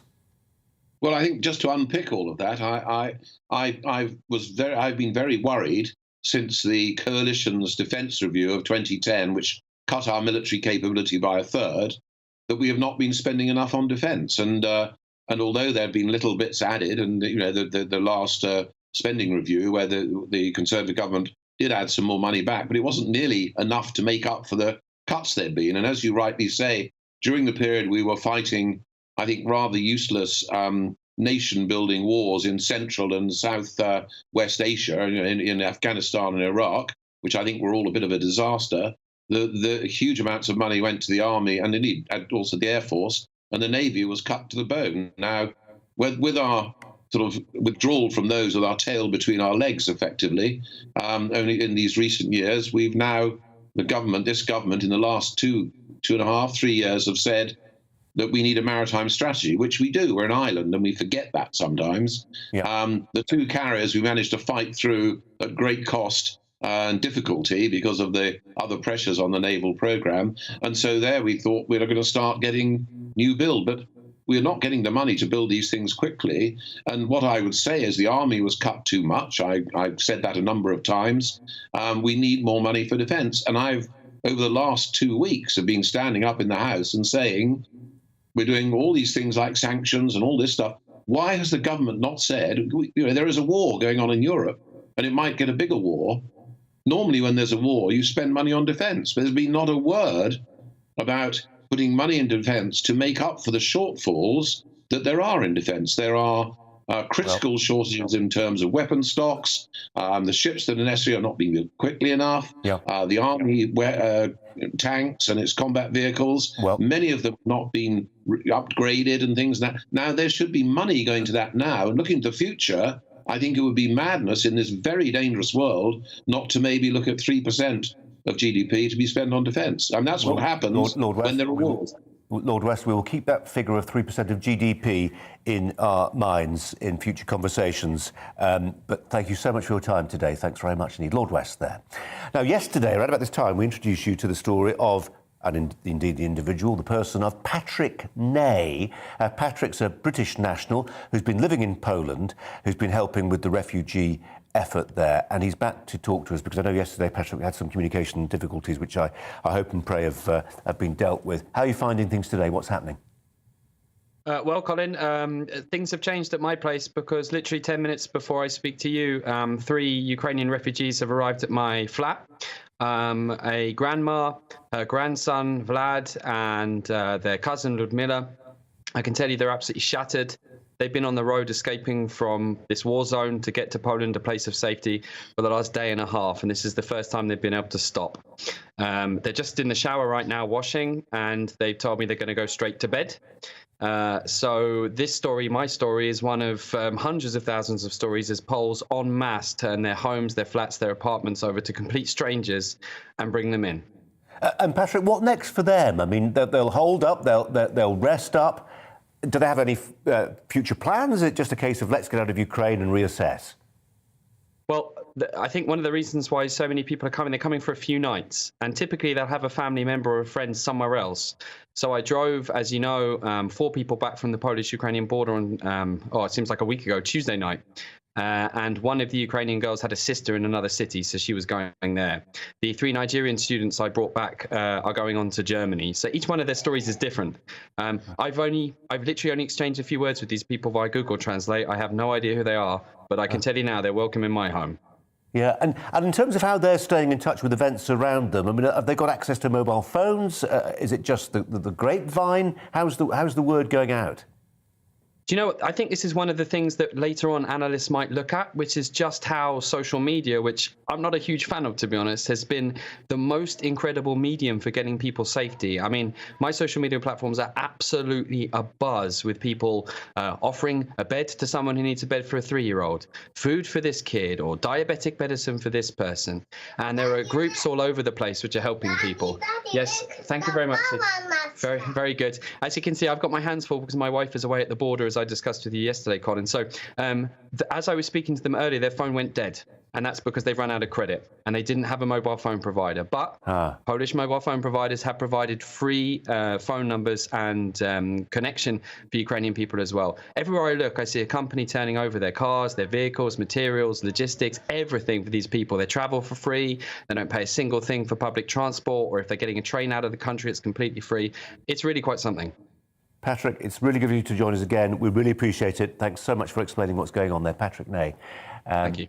Andrew Pearce alongside me listening to that. I wanted to see the kids, didn't you? Yeah. I don't know why we cut to the pictures. I wanted to see, Yeah. You often get people, I'm not saying this is necessarily true in Patrick Ney's case, but I can think back to multiple humanitarian crises where people just unbidden decide that's somewhere they need to be. Yeah, it's an incredible thing to do. I know my own church is in North London. We brought in a Syrian family because we'd read enough, we'd seen enough on TV.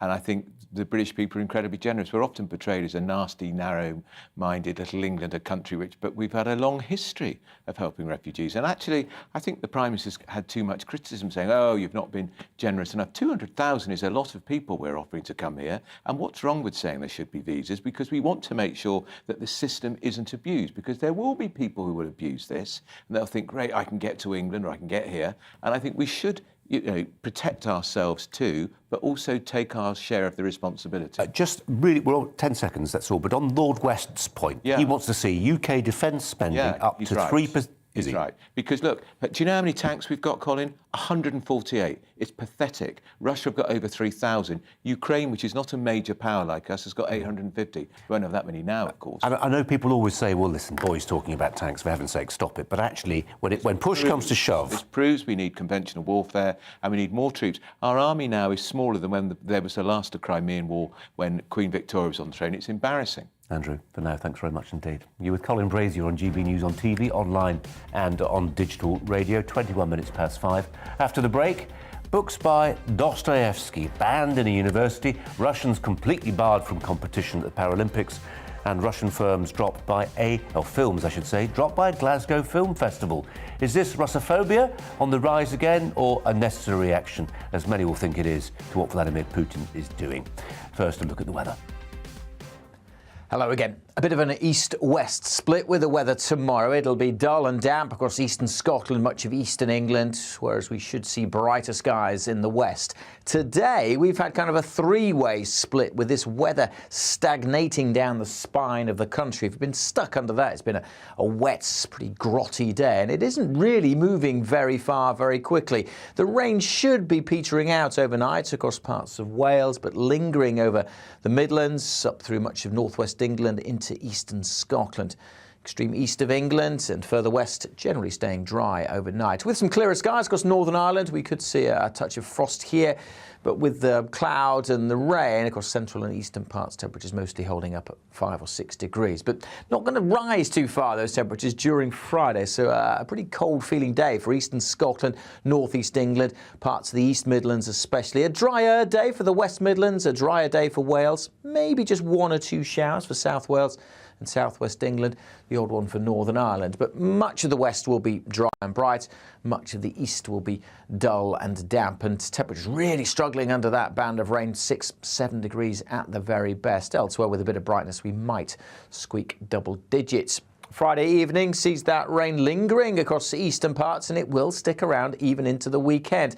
Clearer skies for Scotland and Northern Ireland may mean a touch of frost to start the weekend here, but we should see plenty of sunshine on Saturday across Scotland and Northern Ireland. South East Scotland, though, dull and damp, and that rain likely to stick around over parts of the Midlands, eastern England throughout Saturday, and again have a big impact on the temperatures. Under that rain band, 5, 6 degrees, going to feel pretty bleak, but even elsewhere with some brightness, only 8 degrees in Glasgow and Belfast. So it is turning colder this weekend. Most places looking dry on Sunday with some sunny spells, but an easterly breeze making it feel even colder. Join me, Nana Akua, on Fridays, Saturdays and Sunday afternoons here on GB News.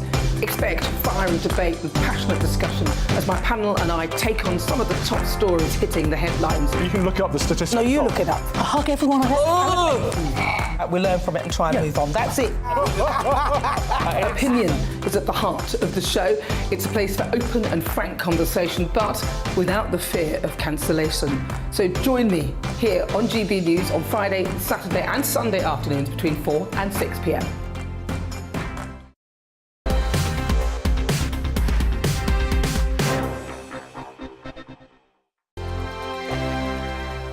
GB News is the UK's home of discussion and debate from all perspectives. To stay up to date on the latest stories, make sure that you subscribe to the GB News channel right here on YouTube. You can watch us live 24/7 across the whole world. You can also check out exclusive content and catch up on previous episodes of your favourite shows. Every day, we ask the questions that you'd ask, so why not add your voice to the conversation in the comments section? Don't forget to subscribe. We are GB News, Britain's news channel.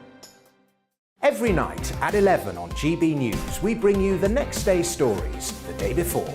It's basically like time travel. If it's a big story, we'll cover it, guaranteed. But we'll also have some fun along the way. Big opinions, big laughs. Sometimes big hair. This is Headliners, the paper review show that won't send you to sleep like the others will. 11 p.m, 7 nights a week. Join us.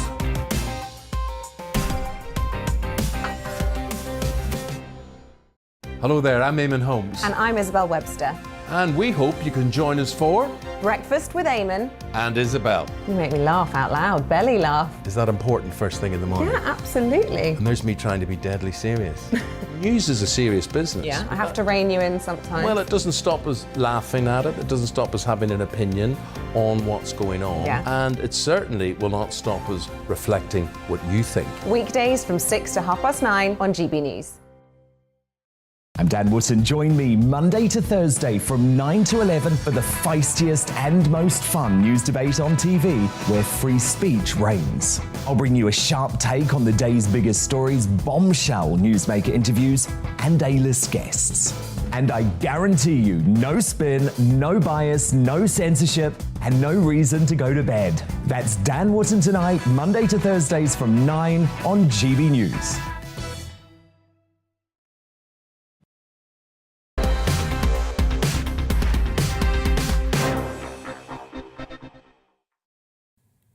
Here's a question. Where is the line between hating Russia's notionally communist leadership and the Russian people. As with China, it's a really vital distinction. Putin hasn't been put in charge of Russia by his people. He's never won a free and fair election.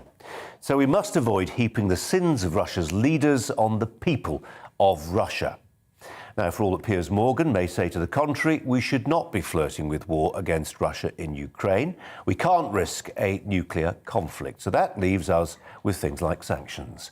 Not just trade, but bans on everything from Formula One to the Paralympics. Nobody will stomach the sight and sound of the Russian flag and anthem at a sporting venue right now.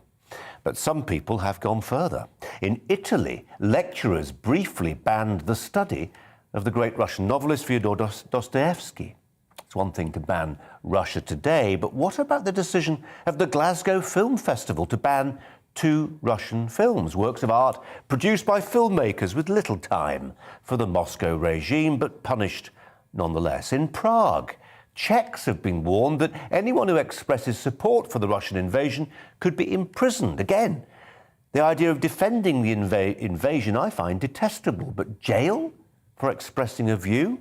Member of the European Union. This is happening all over Europe. In Munich, the Russian conductor Valery Gergiev was fired by the Munich Philharmonic for refusing to denounce Putin's invasion. My point is that some of this stuff comes very close to Russophobia, the hatred of and enmity for ordinary Russian folk. And many of the people who are doing it would be exactly the same people who would have been appalled at the idea of prejudice against, say, innocent Germans living in their countries in the run-up to World War I or II. Joining me from Tennessee, Andrew Clavin, author and host of The Andrew Clavin Show. Andrew, so good of you to join us again today. We appreciate your time.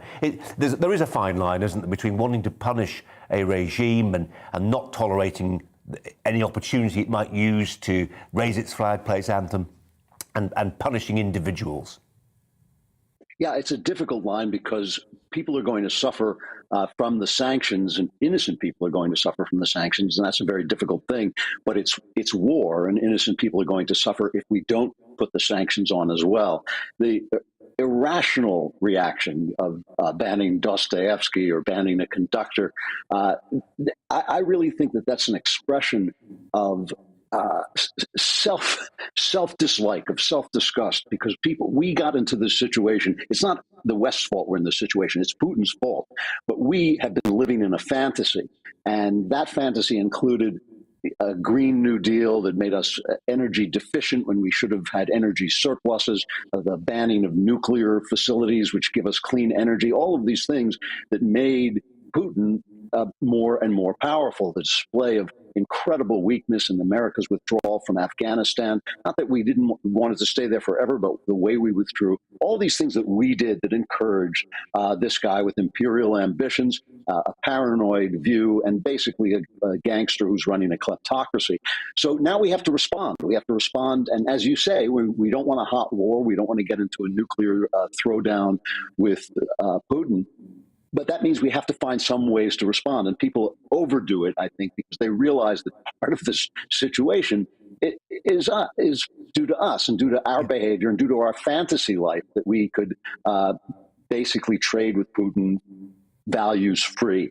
And that's just never true. The guy who seems to have gotten it right, to my mind, as well as the admiral you had on before, is the Chancellor of Germany, who understands that this is a literal wake-up call, a call to wake us up from the daydream of eternal peace and globalism and all those things that our elites have been pushing on us, that simply do not work. You probably, I totally agree with you, and I suspect you probably missed our item in the previous hour, which was, yes, lauding his actions, but actually by default also, and more than by default, criticising Angela Merkel, who's been held up as this exemplar of leadership for 10 years and more, and actually on the really big calls has shown herself to be incredibly naive, whether that's summoning more than 1 million migrants into Germany and actually other countries like in Scandinavia as well, and a lot of them, possibly even a majority of them, turned out not to be fleeing the war in Syria, and then this incredibly naive act, trusting Putin on gas. Just on this specific point, though, about, banning Dostoevsky. The Milan University actually reversed it. They repented at leisure. But, that's the sort of knee-jerkism that you see. It's a sort of spasm of anger, isn't it?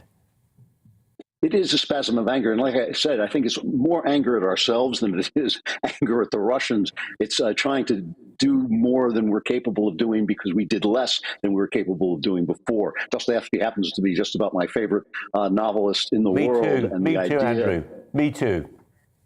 Yeah, the idea that he should be punished for the Russian regime that he would have detested is absolutely absurd. And again, you know, there are people out in the streets of Moscow protesting this war, which requires a kind of courage that we in the West actually don't need in confronting our governments, even though we like to swagger around and pretend that we're the resistance, that we are speaking truth to power. You know, really in the West, it's a pretty easy call as long as you don't live in Canada to stage a protest. And so when you see people in Moscow staging a protest, you have to take your hat off to them. You have to say, no, they're really brave people in this place, and they don't have the control over who's in charge.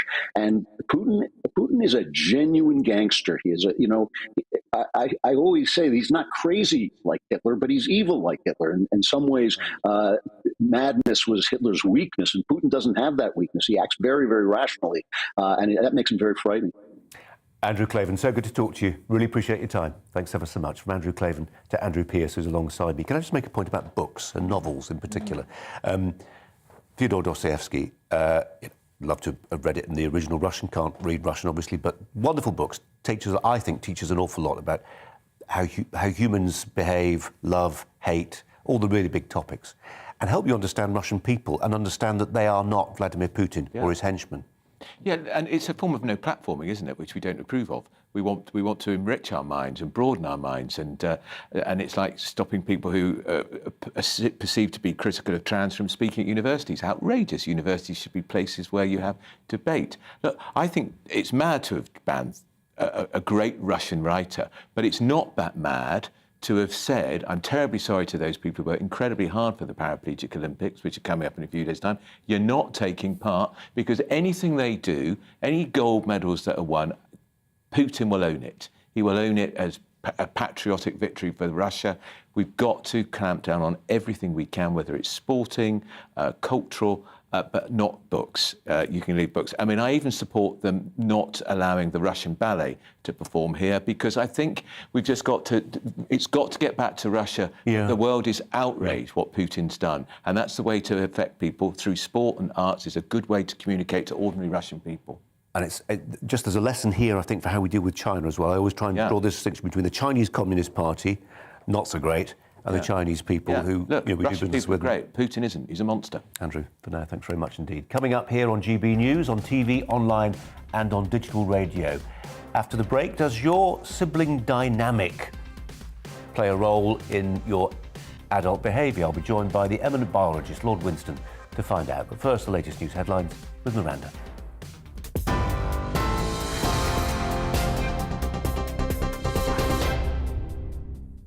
Thank you. It's 5:35. Top stories this hour.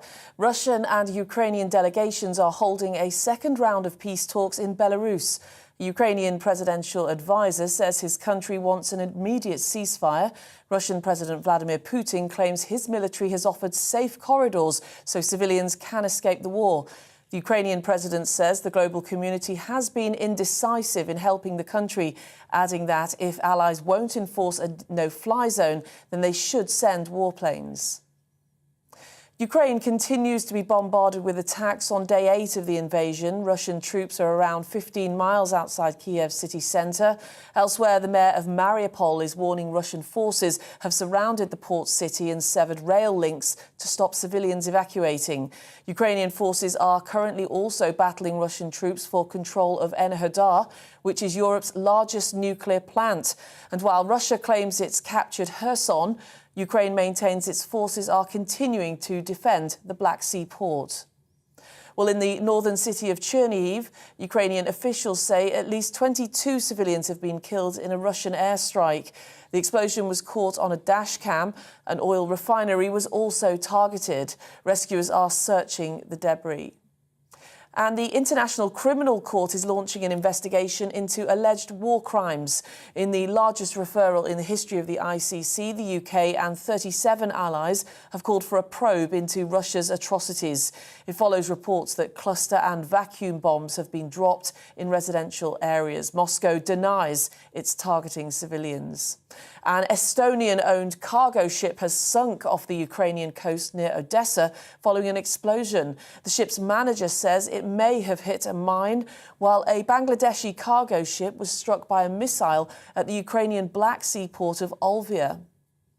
Well, on TV, online and DAB+ radio, this is GB News. We'll be back to Brazier in a moment. Stay with us.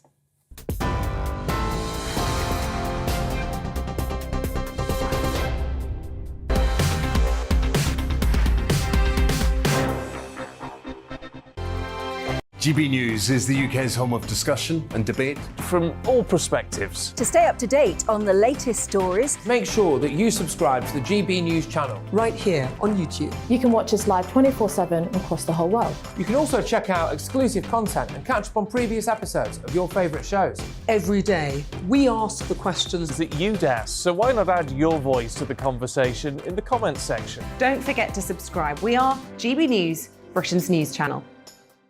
Every night at 11 on GB News, we bring you the next day's stories the day before. It's basically like time travel. If it's a big story, we'll cover it, guaranteed. But we'll also have some fun along the way. Big opinions, big laughs. Sometimes big hair. This is Headliners, the paper review show that won't send you to sleep like the others will. 11 p.m, 7 nights a week. Join us.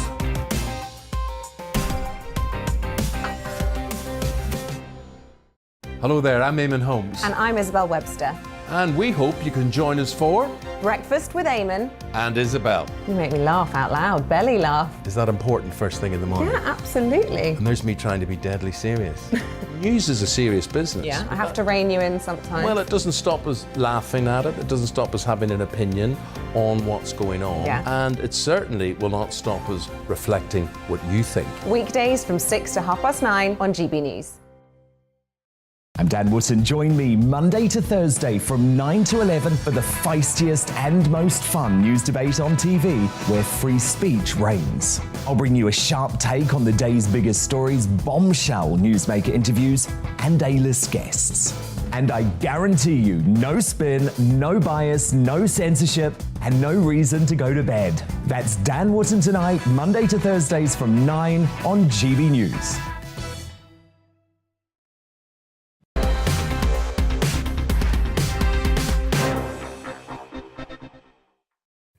Welcome back. You're with Colin Brazier on GB News, on TV, online and on digital radio. Now, the place you occupy in a family's pecking order has a strong influence on the kind of person you are, the kind of person you become. This week we heard how a first child is often a high achiever, benefiting from the encouragement of parents, middle children, frequently peacekeepers and caretakers who help a family run smoothly, but can often be held up as scapegoats when things go wrong. A youngest child can typically be a mascot child, funny and light-hearted with a silver tongue that they use to charm their way out of tight spots. Well, let's turn to the Labour peer and medical professor, Lord Winston, who I'm happy to say joins us now. Lord Winston, thanks so much for your time. I was just minded in mentioning the point about the mascot, the youngest child in a family. And I always think of Jonathan Ross, youngest of 6, who it seems to me got the silver tongue. And if you are the youngest child, youngest of 6 in a big family, golly, do you have to learn to charm your way out of tight spots? Well, you know, I don't want to be too unpleasant, but the whole thing's a bit of rubbish, really. I just don't really.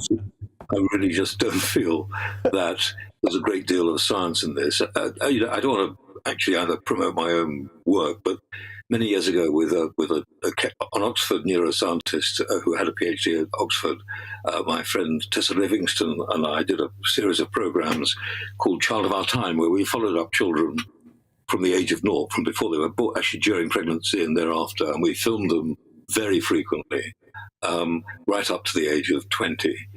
And we asked this question actually when they were 3, 4, and 5, so we do have some data.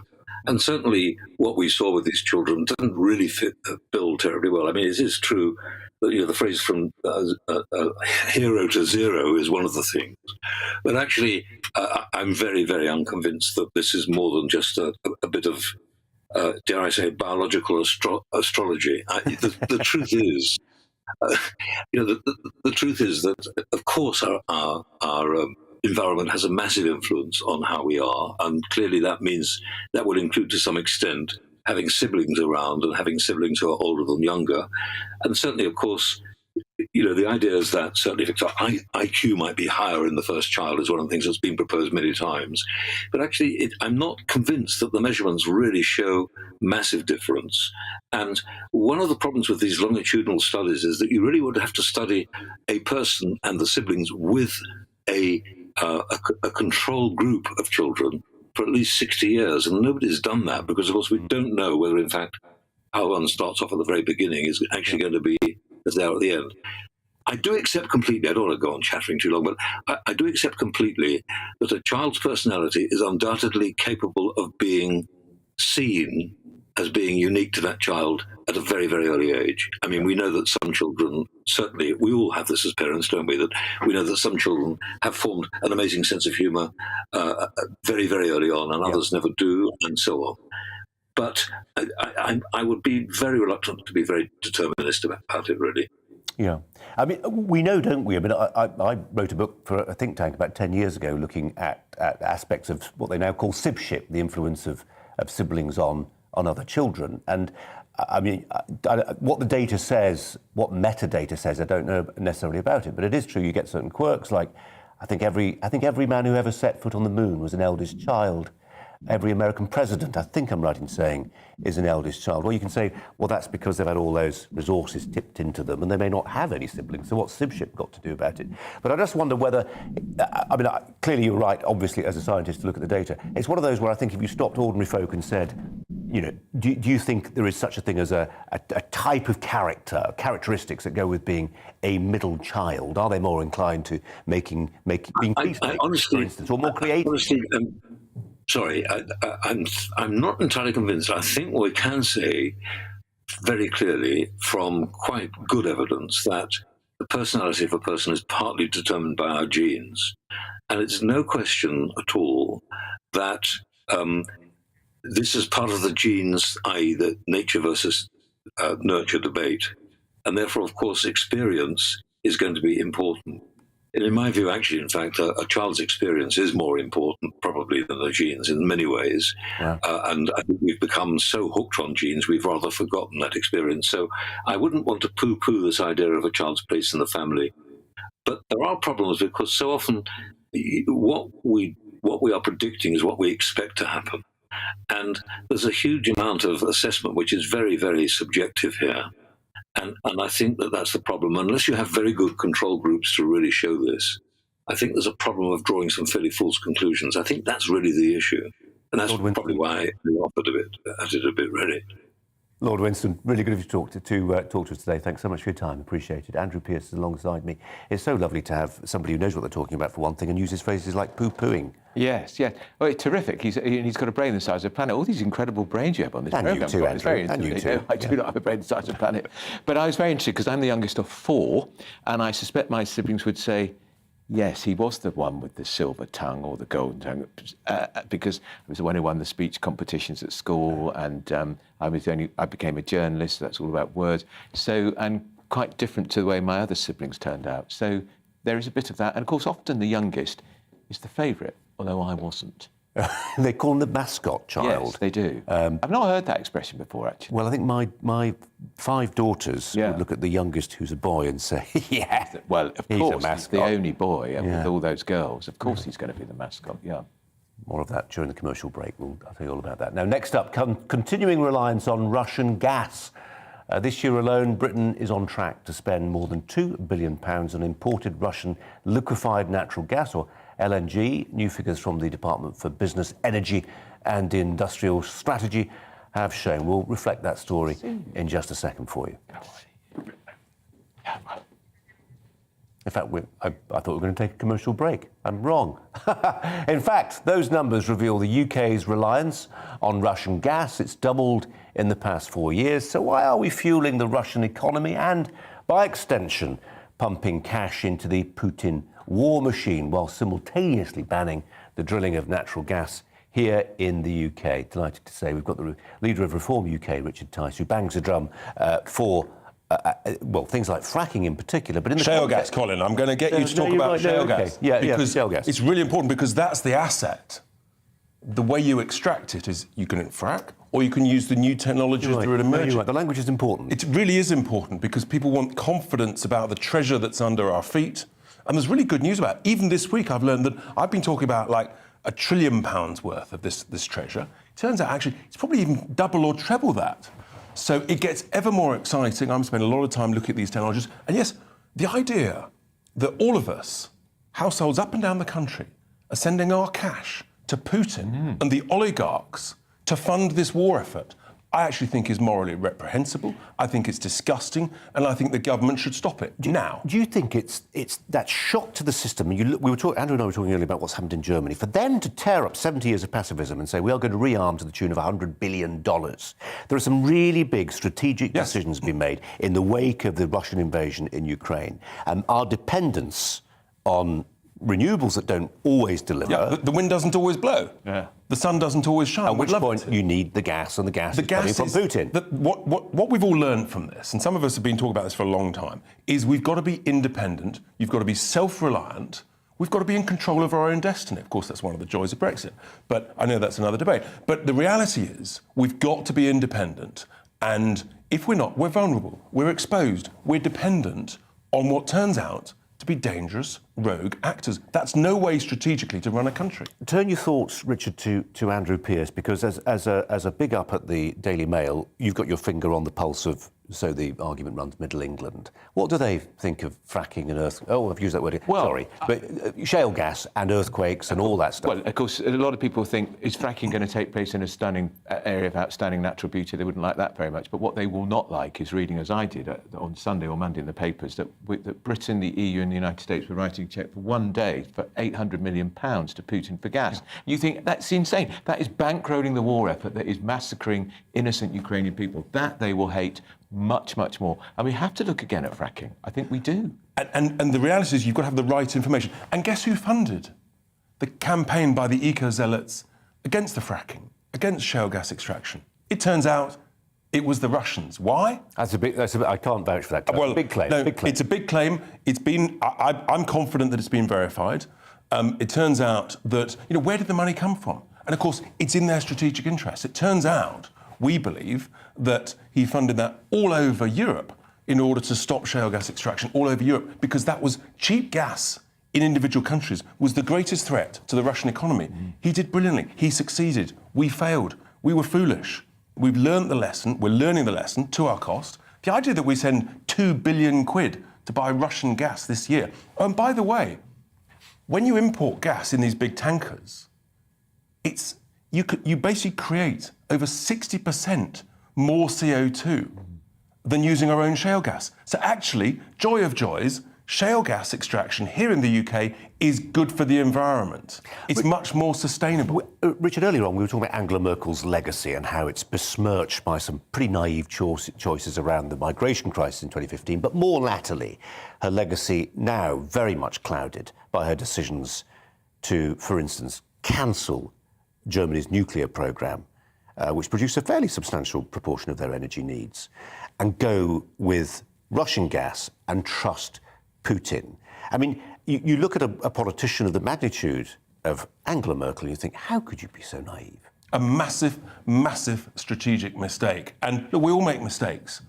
But when you're the leader of a country and you make such a big strategic mistake, essentially what she did was she relied on unreliable wind and an unreliable rogue actor stroke despot in Putin.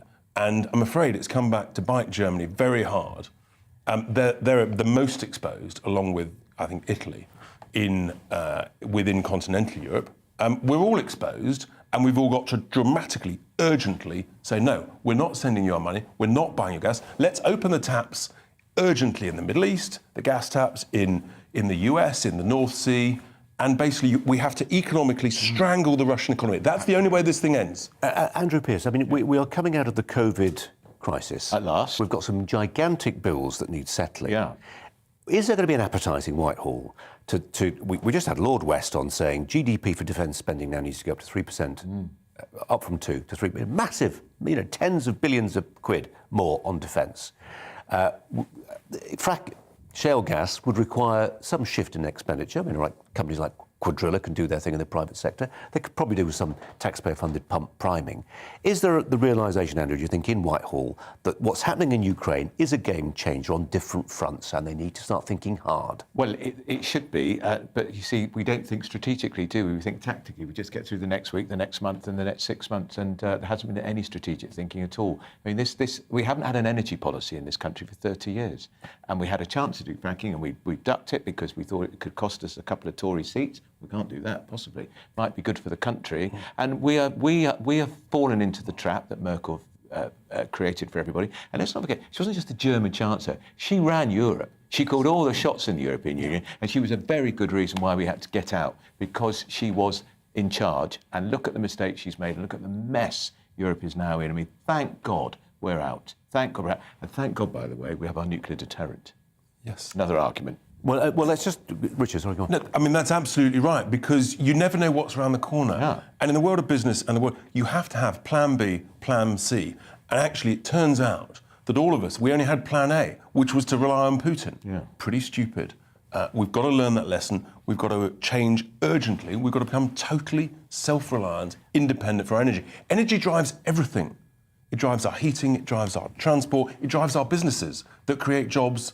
That means we've all got money. It literally is the bedrock of everything.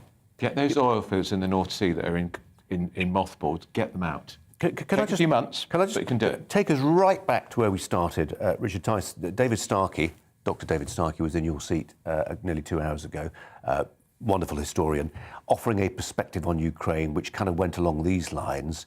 This is the huge shock to the system in terms of the culture wars that we've been having, a reminder that actually we've been for 30 years sleepwalking into a kind of belief that the world was full of nice people doing nice things who cared about things like pronouns more than anything else. And actually, Vladimir Putin has come along like one of the four horsemen of the apocalypse to remind us the world doesn't work that way.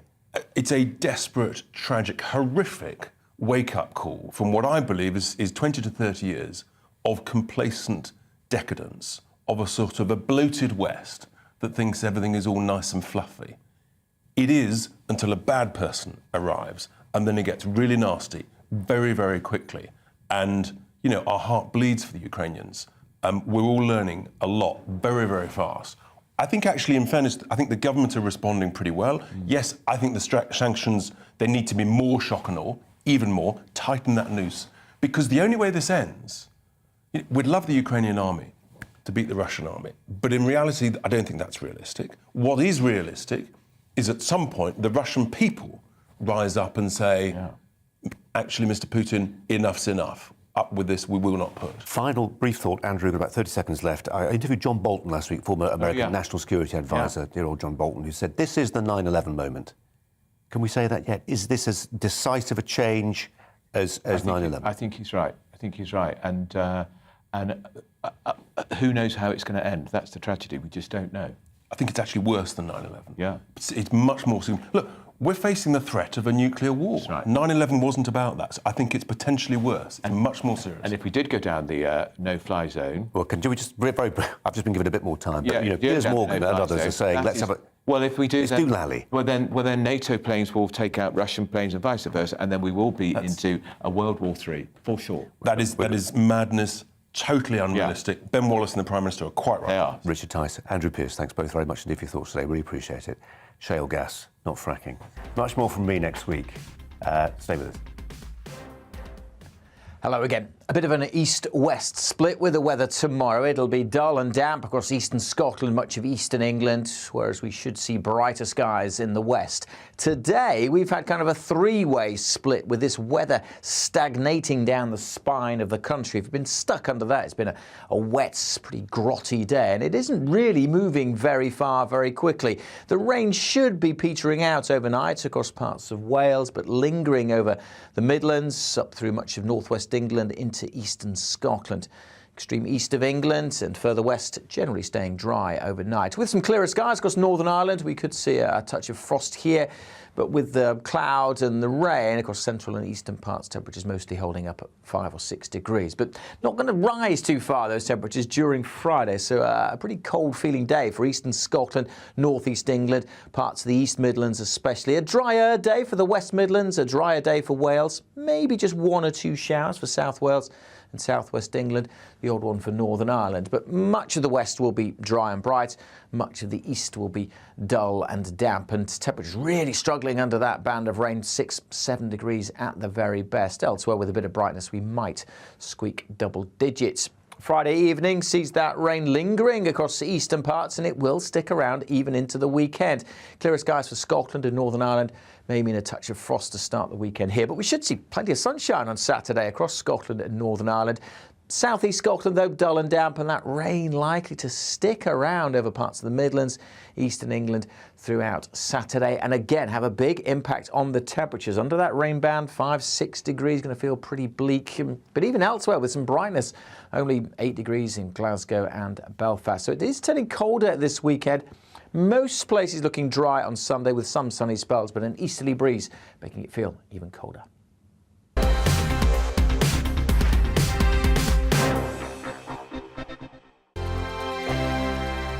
GB News is the UK's home of discussion and debate from all perspectives. To stay up to date on the latest stories, make sure that you subscribe to the GB News channel right here on YouTube. You can watch us live 24/7 across the whole world. You can also check out exclusive content and catch up on previous episodes of your favourite shows. Every day, we ask the questions that you'd ask, so why not add your voice to the conversation?